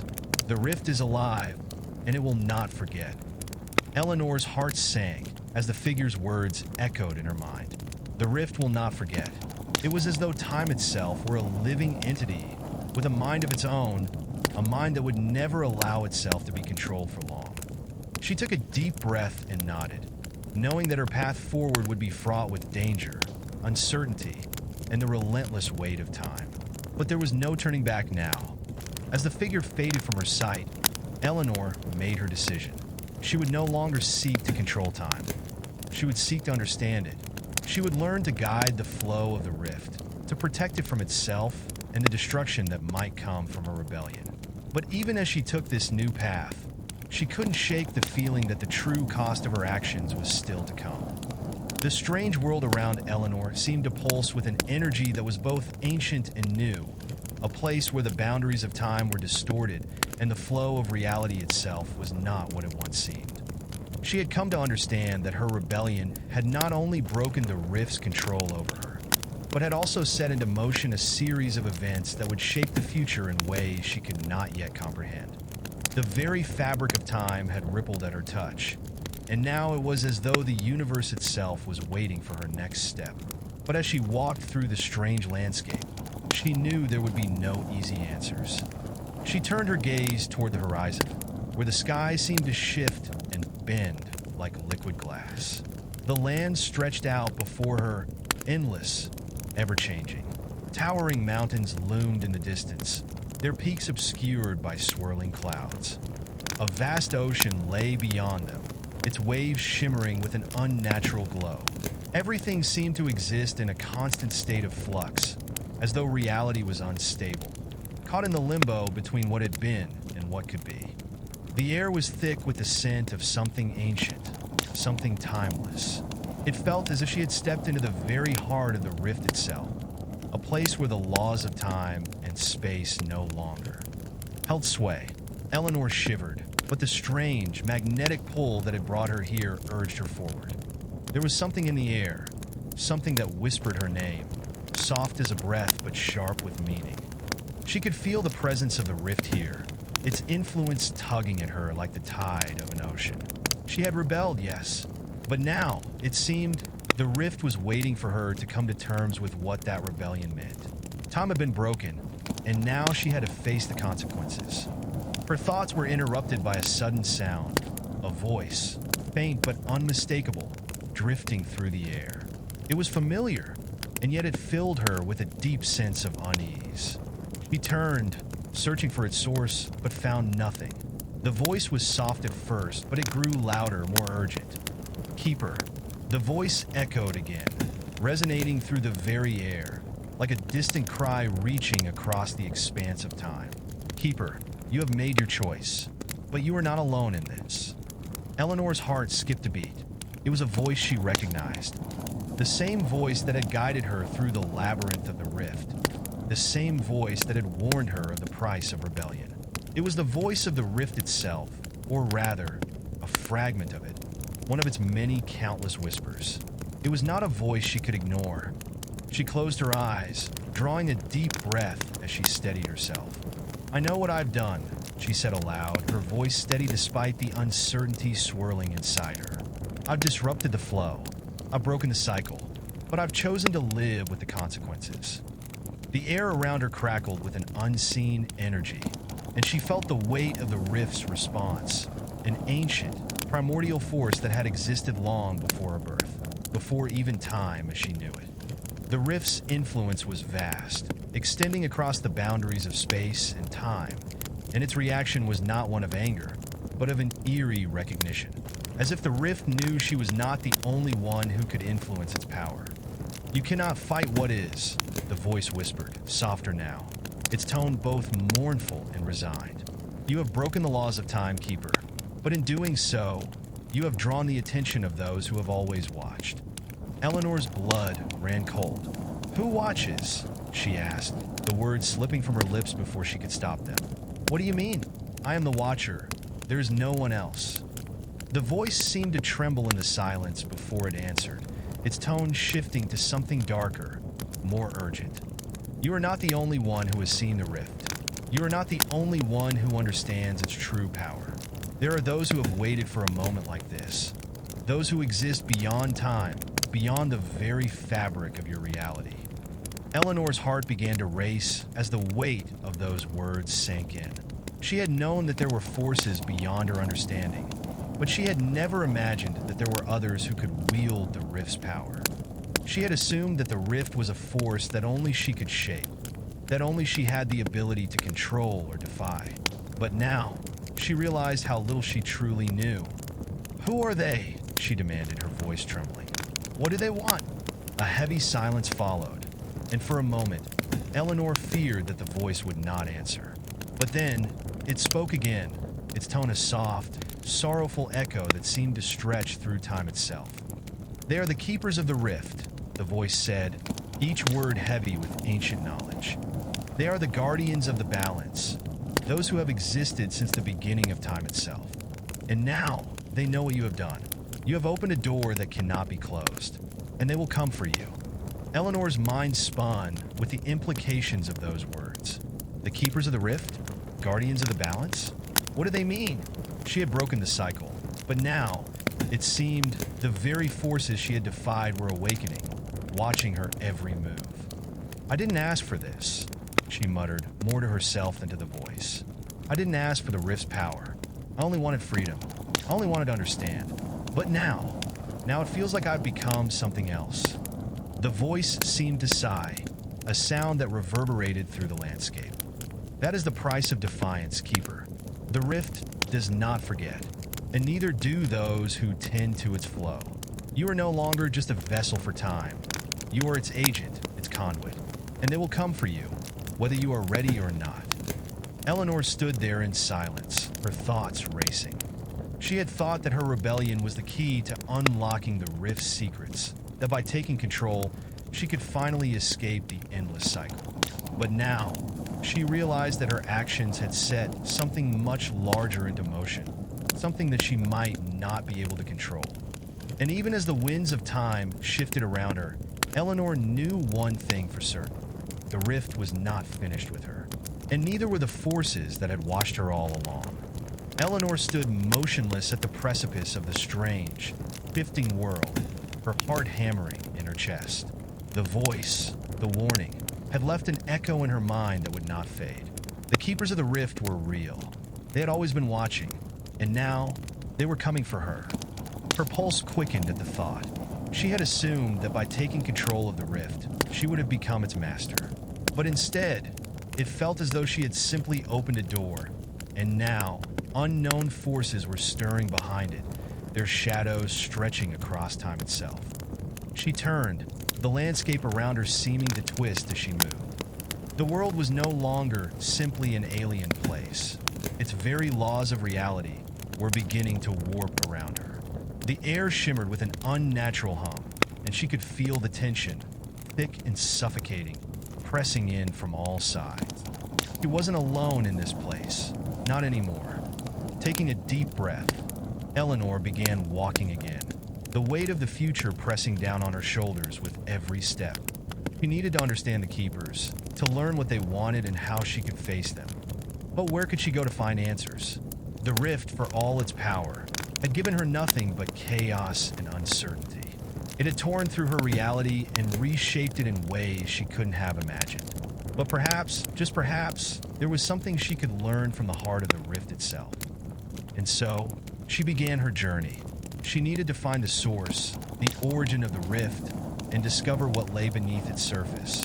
It was a dangerous path, one that led into the very core of time's uncharted depths.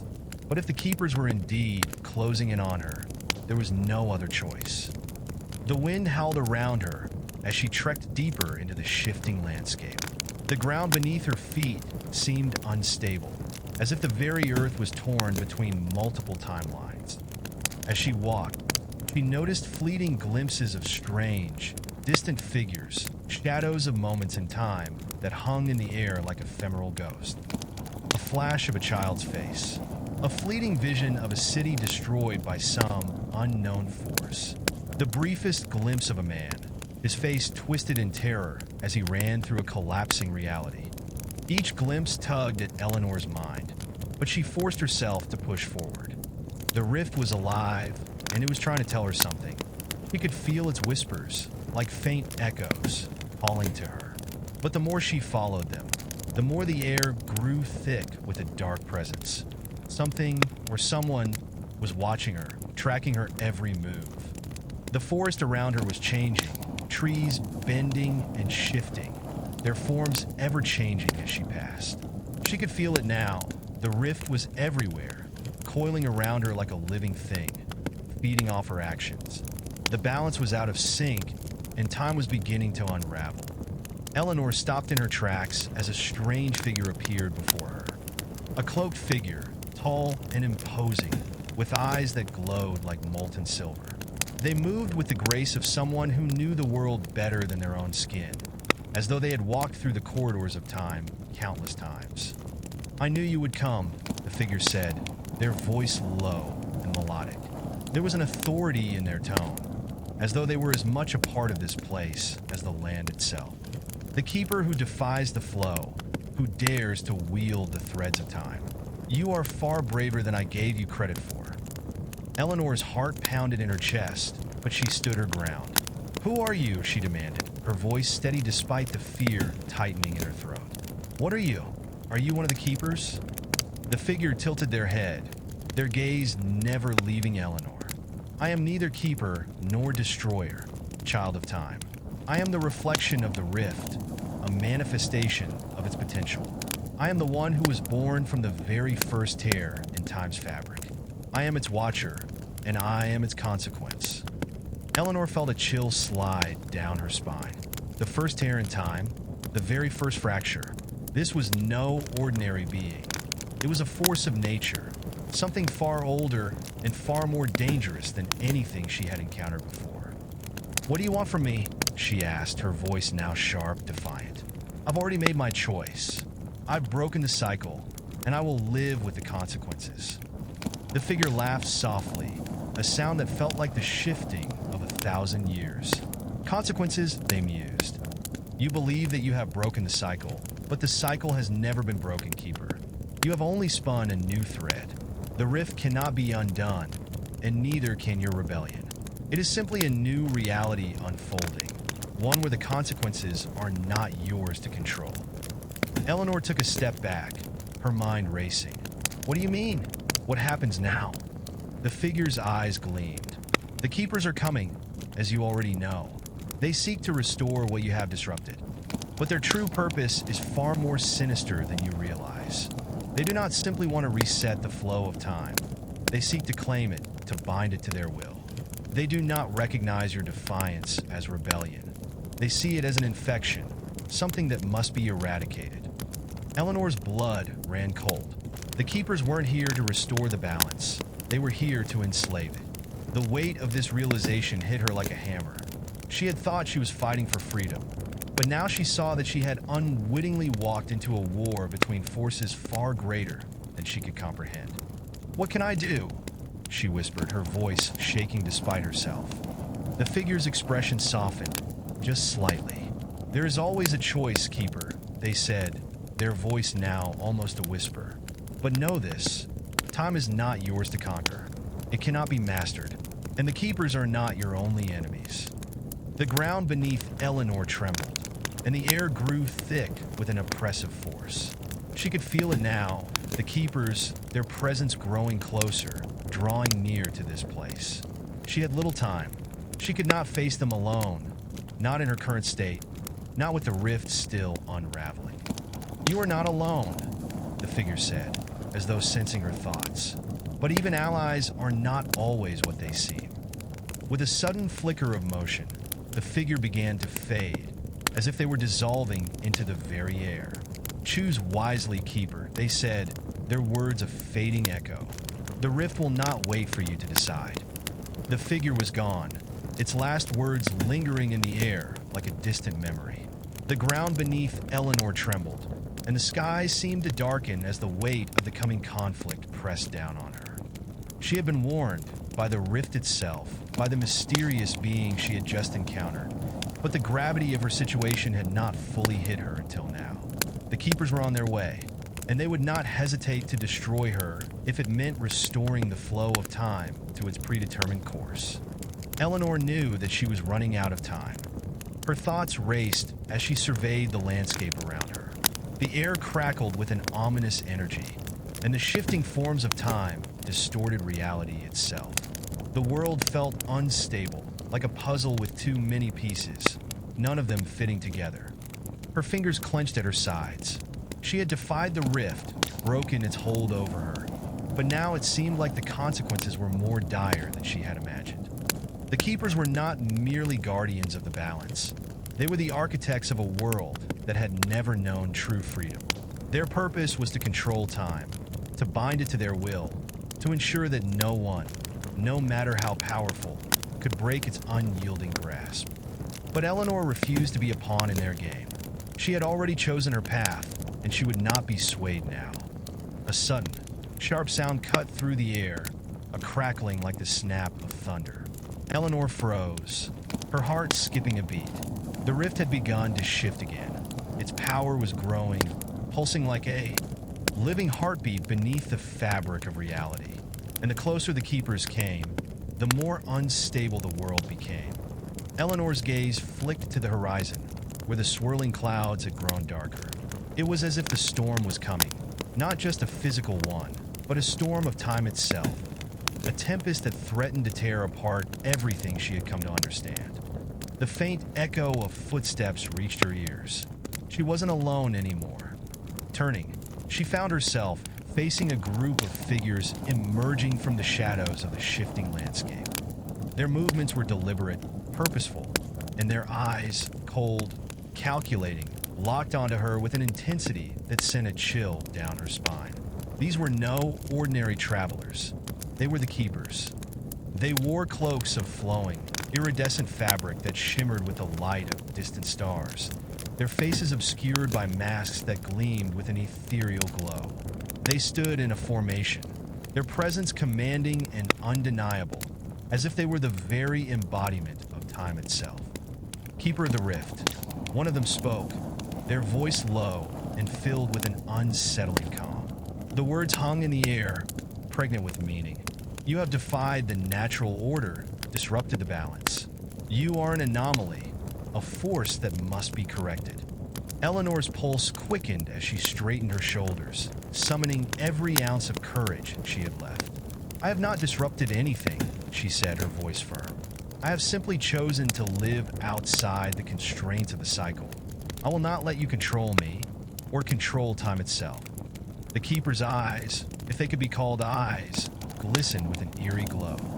You do not understand, Keeper, they said softly, their voice carrying the weight of centuries. Time is not something to be controlled or defied.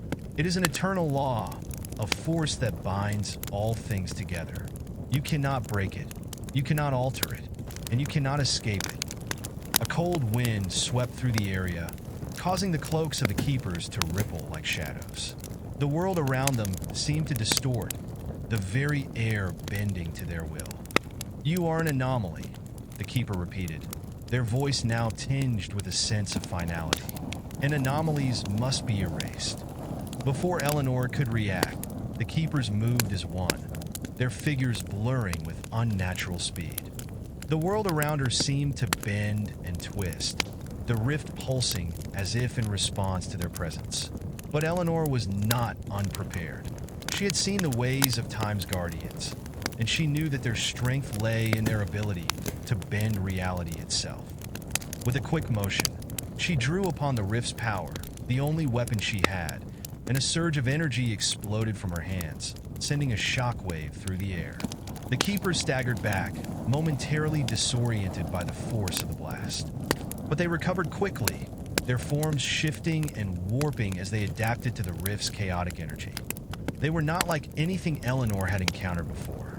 They were not human, not even truly bound by the same rules of existence she was familiar with. They were something else entirely, something older, something that existed beyond the limits of time. You think you can defeat us? One of the Keepers said, their voice now laced with a thin thread of amusement. You are nothing more than a fleeting moment in the grand flow of time. You cannot win. You cannot escape. Eleanor's heart pounded in her chest. She could feel the rift's energy surging around her, but it was unstable, unpredictable. She couldn't rely on it alone. She needed something more. You are wrong, Eleanor said, her voice steady despite the overwhelming pressure. I may be a moment, but I am also a choice, and I choose to fight. With that, she focused all of her energy on the rift, channeling it through her body in a surge of raw power.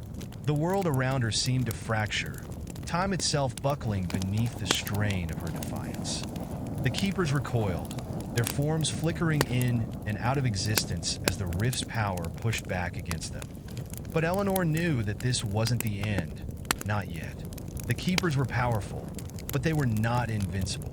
If she could find a way to tap into the true nature of the rift, to harness its chaotic potential, she might be able to tip the scales in her favor. And so, as the storm of time began to gather around her, Eleanor made her move. Eleanor's heart pounded in her chest as the energy of the rift surged through her, pushing against the very fabric of time. She could feel it, a chaotic pulse, wild and unpredictable, like a storm in the depths of her mind. The Keepers, their faces concealed beneath those cold, gleaming masks, were reeling, but not for long. She had caught them off guard, but it would not be enough to defeat them. Her body trembled from the strain, the raw force of the rift nearly too much to control. The ground beneath her feet cracked open, revealing a swirling vortex of color and light. It was as though the rift itself had responded to her call, its power now coursing through her veins. The Keepers regrouped, their cloaks rippling as their forms distorted like shadows caught in a shifting current. Their eyes, those eerie, luminescent orbs, burned with cold fury. "You are nothing more than a spark," one keeper said, their voice as unyielding as stone.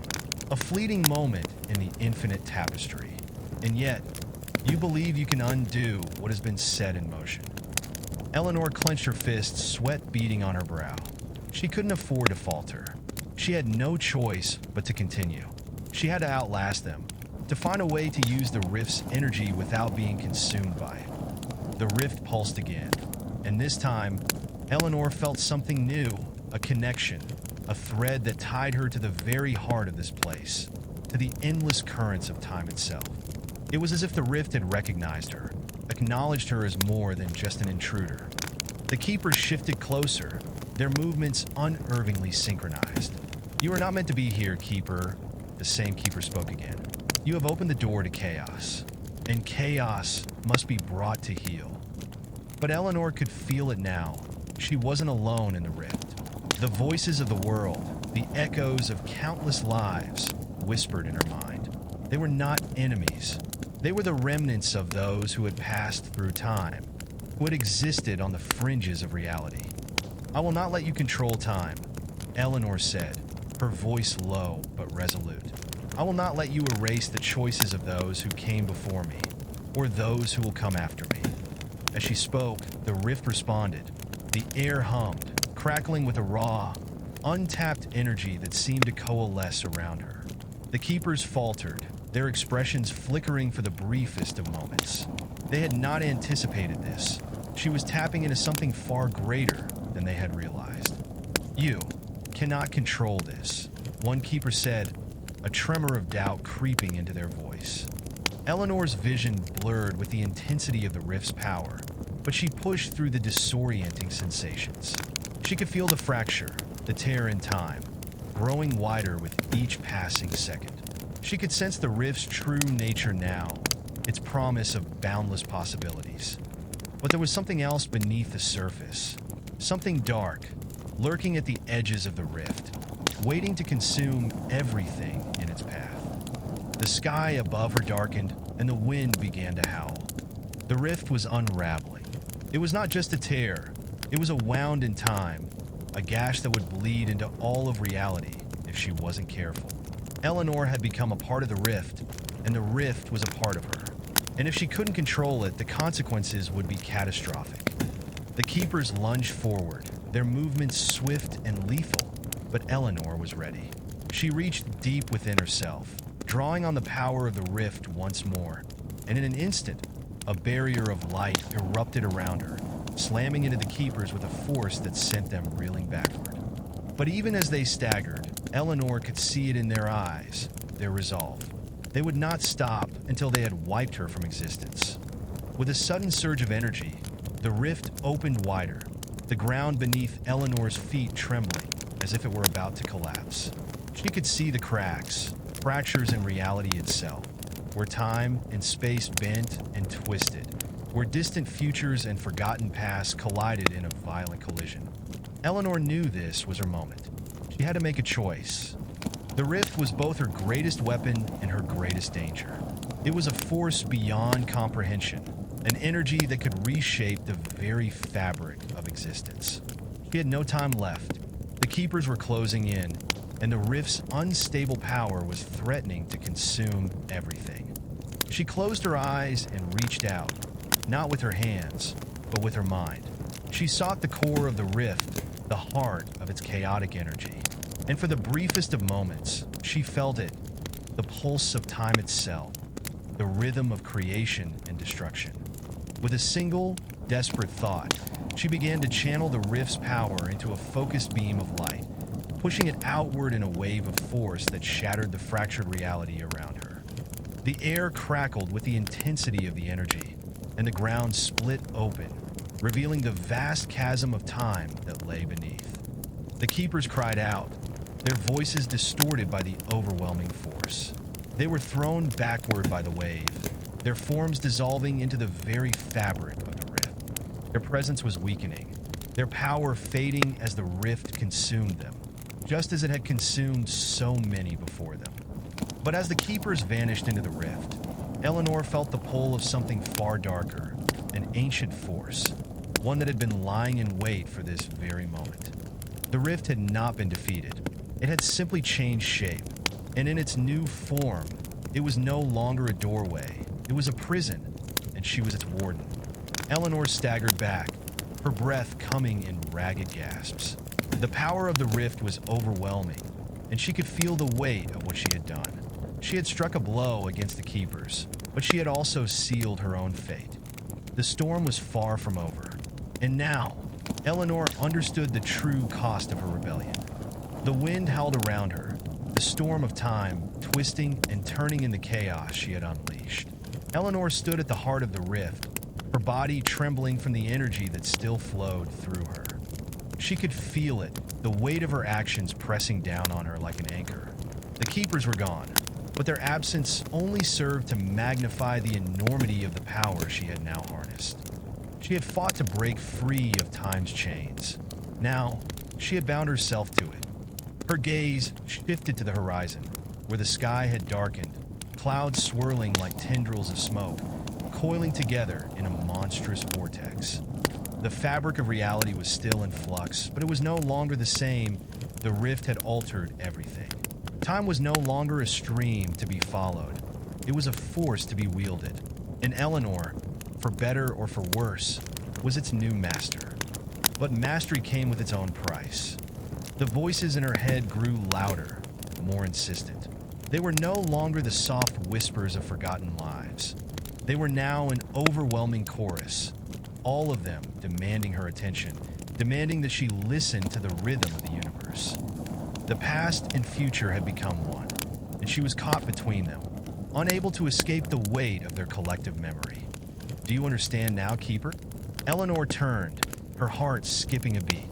The voice, low and heavy with ancient knowledge, seemed to come from everywhere and nowhere. She had not expected the rift to speak to her, but it did. Its voice resonated in her mind, a force that was neither entirely hers nor something external. The rift has chosen you, the voice continued, a faint tremor in its tone. And now you are its conduit. You have opened the door, and it will not be closed. Eleanor felt a cold shiver crawl up her spine. The rift, it was alive. It was aware of her, aware of everything she had done. She had not only defied the keepers, but she had also become the very thing they sought to control. And the rift had responded to her defiance, bending to her will. But at what cost? Her fingers trembled as she raised them to her temples, the voices growing louder, more demanding. She was not ready for this. She was not ready to be the warden of time.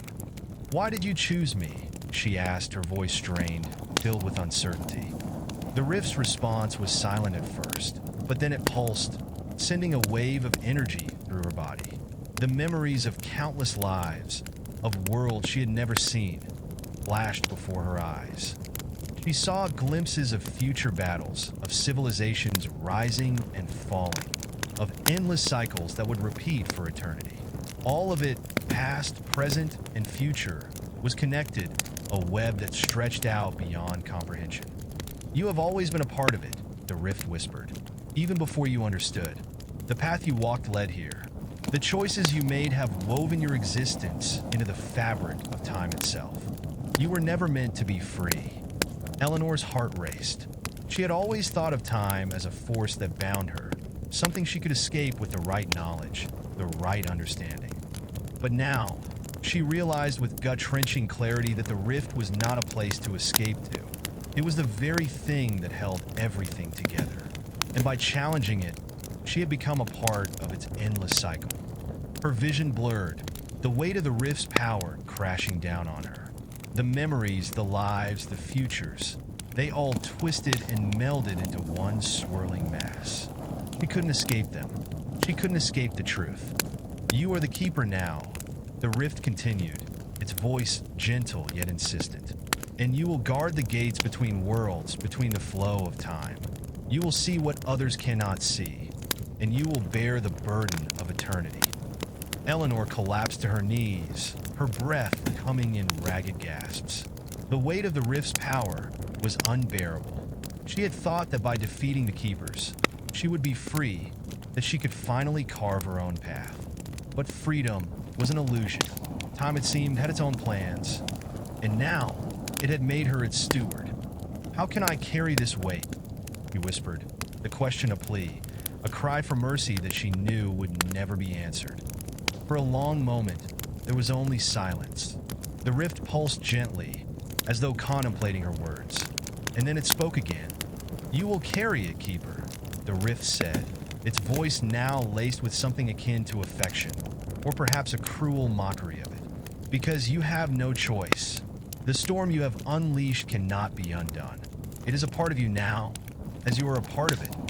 Eleanor raised her head, her eyes filled with defiance, though the exhaustion of the moment had left her feeling hollow. "Then I will fight it," she said, her voice trembling but firm. "I will fight it with everything I have." The rift seemed to consider her words before responding. "Very well," it whispered. "But know this, time is not something you can fight. It is a force that bends all things to its will. You may struggle, but in the end, you will learn that there is no escape from what you have become." The storm around her grew louder, the winds of time howling with greater intensity. Eleanor knew that the true battle was only beginning. The Keepers had been only the first obstacle in her way.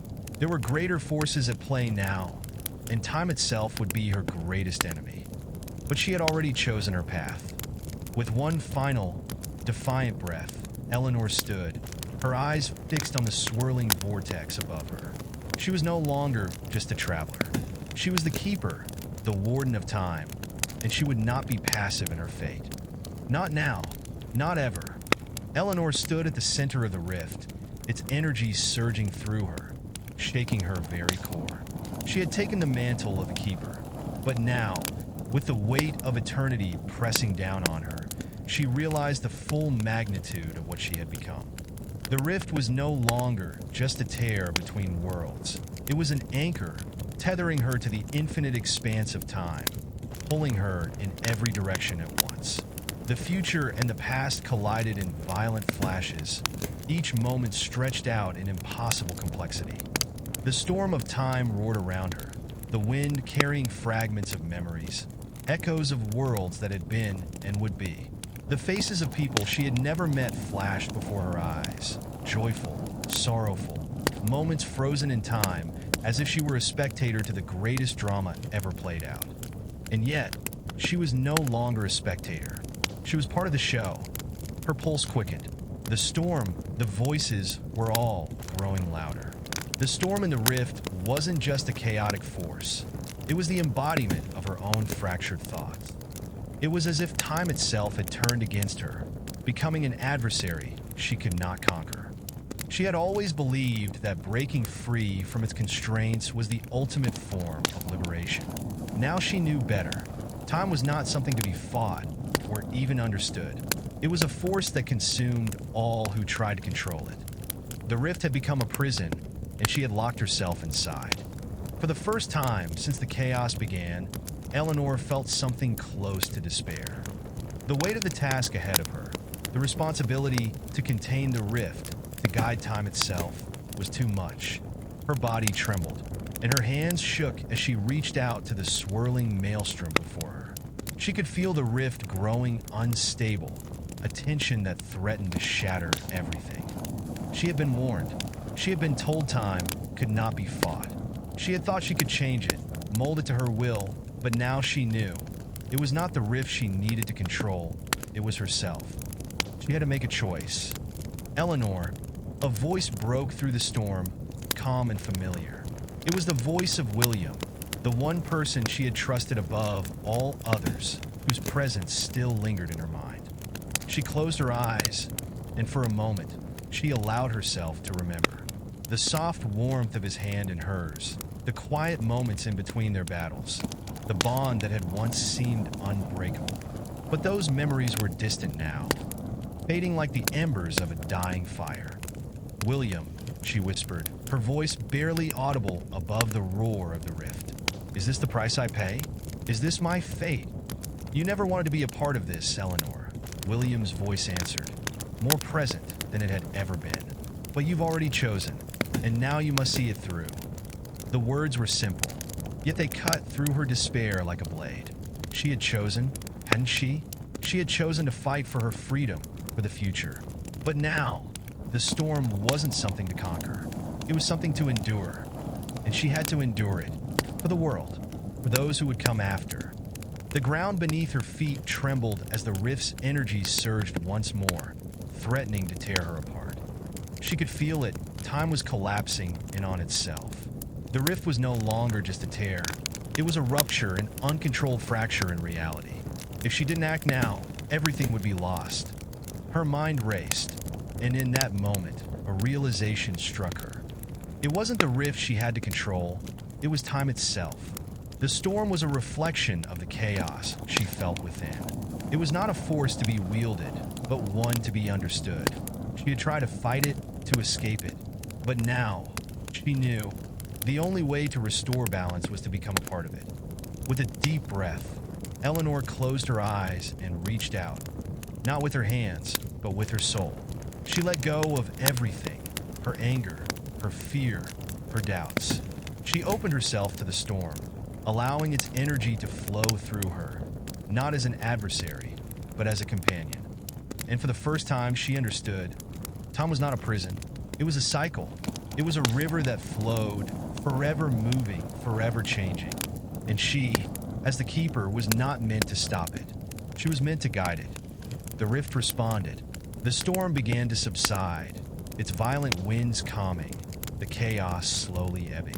Eleanor felt a profound peace settle within her as she surrendered to the flow of time. The voices faded, their demands quieting as the rift's pulse slowed to a steady rhythm. And then there was silence. Eleanor opened her eyes. The rift was no longer a swirling vortex of energy. It had become something else, something far more serene, an endless horizon, stretching out before her, unbroken. Time itself had healed. Eleanor stood at the edge of the rift, her breath steady now, her body no longer trembling. The storm had passed, the chaos subdued. The weight of the rift's energy was still there, but it no longer felt oppressive. It felt natural, as though it had always been a part of her. The faces of the keepers, once masked and menacing, were no longer present. The rift had claimed them, absorbed them into its flow. There was nothing left of their reign, nothing but the faint echo of their warnings. Eleanor stepped forward, the ground beneath her soft and yielding. The air was still, the horizon stretching out before her in endless calm. For the first time, she felt free. The storm had been the test, the ultimate trial, and she had passed it. But the rift was not the end of the story. It was only a chapter. Eleanor turned her gaze toward the horizon. There was still much to be done. Time was vast, and it was in her hands now. But she understood. She could guide it, not by force, but by understanding. She could protect it, not by binding it, but by allowing it to flow freely. For the first time in her life, she had found peace. The rift was no longer a prison. It was a bridge between the past and the future, between the lives of those who had been and those who would come. Eleanor had become the keeper, but in the end, she had learned that time was not something to be conquered. It was something to be respected, something to be nurtured. And now, as the keeper, she would do just that.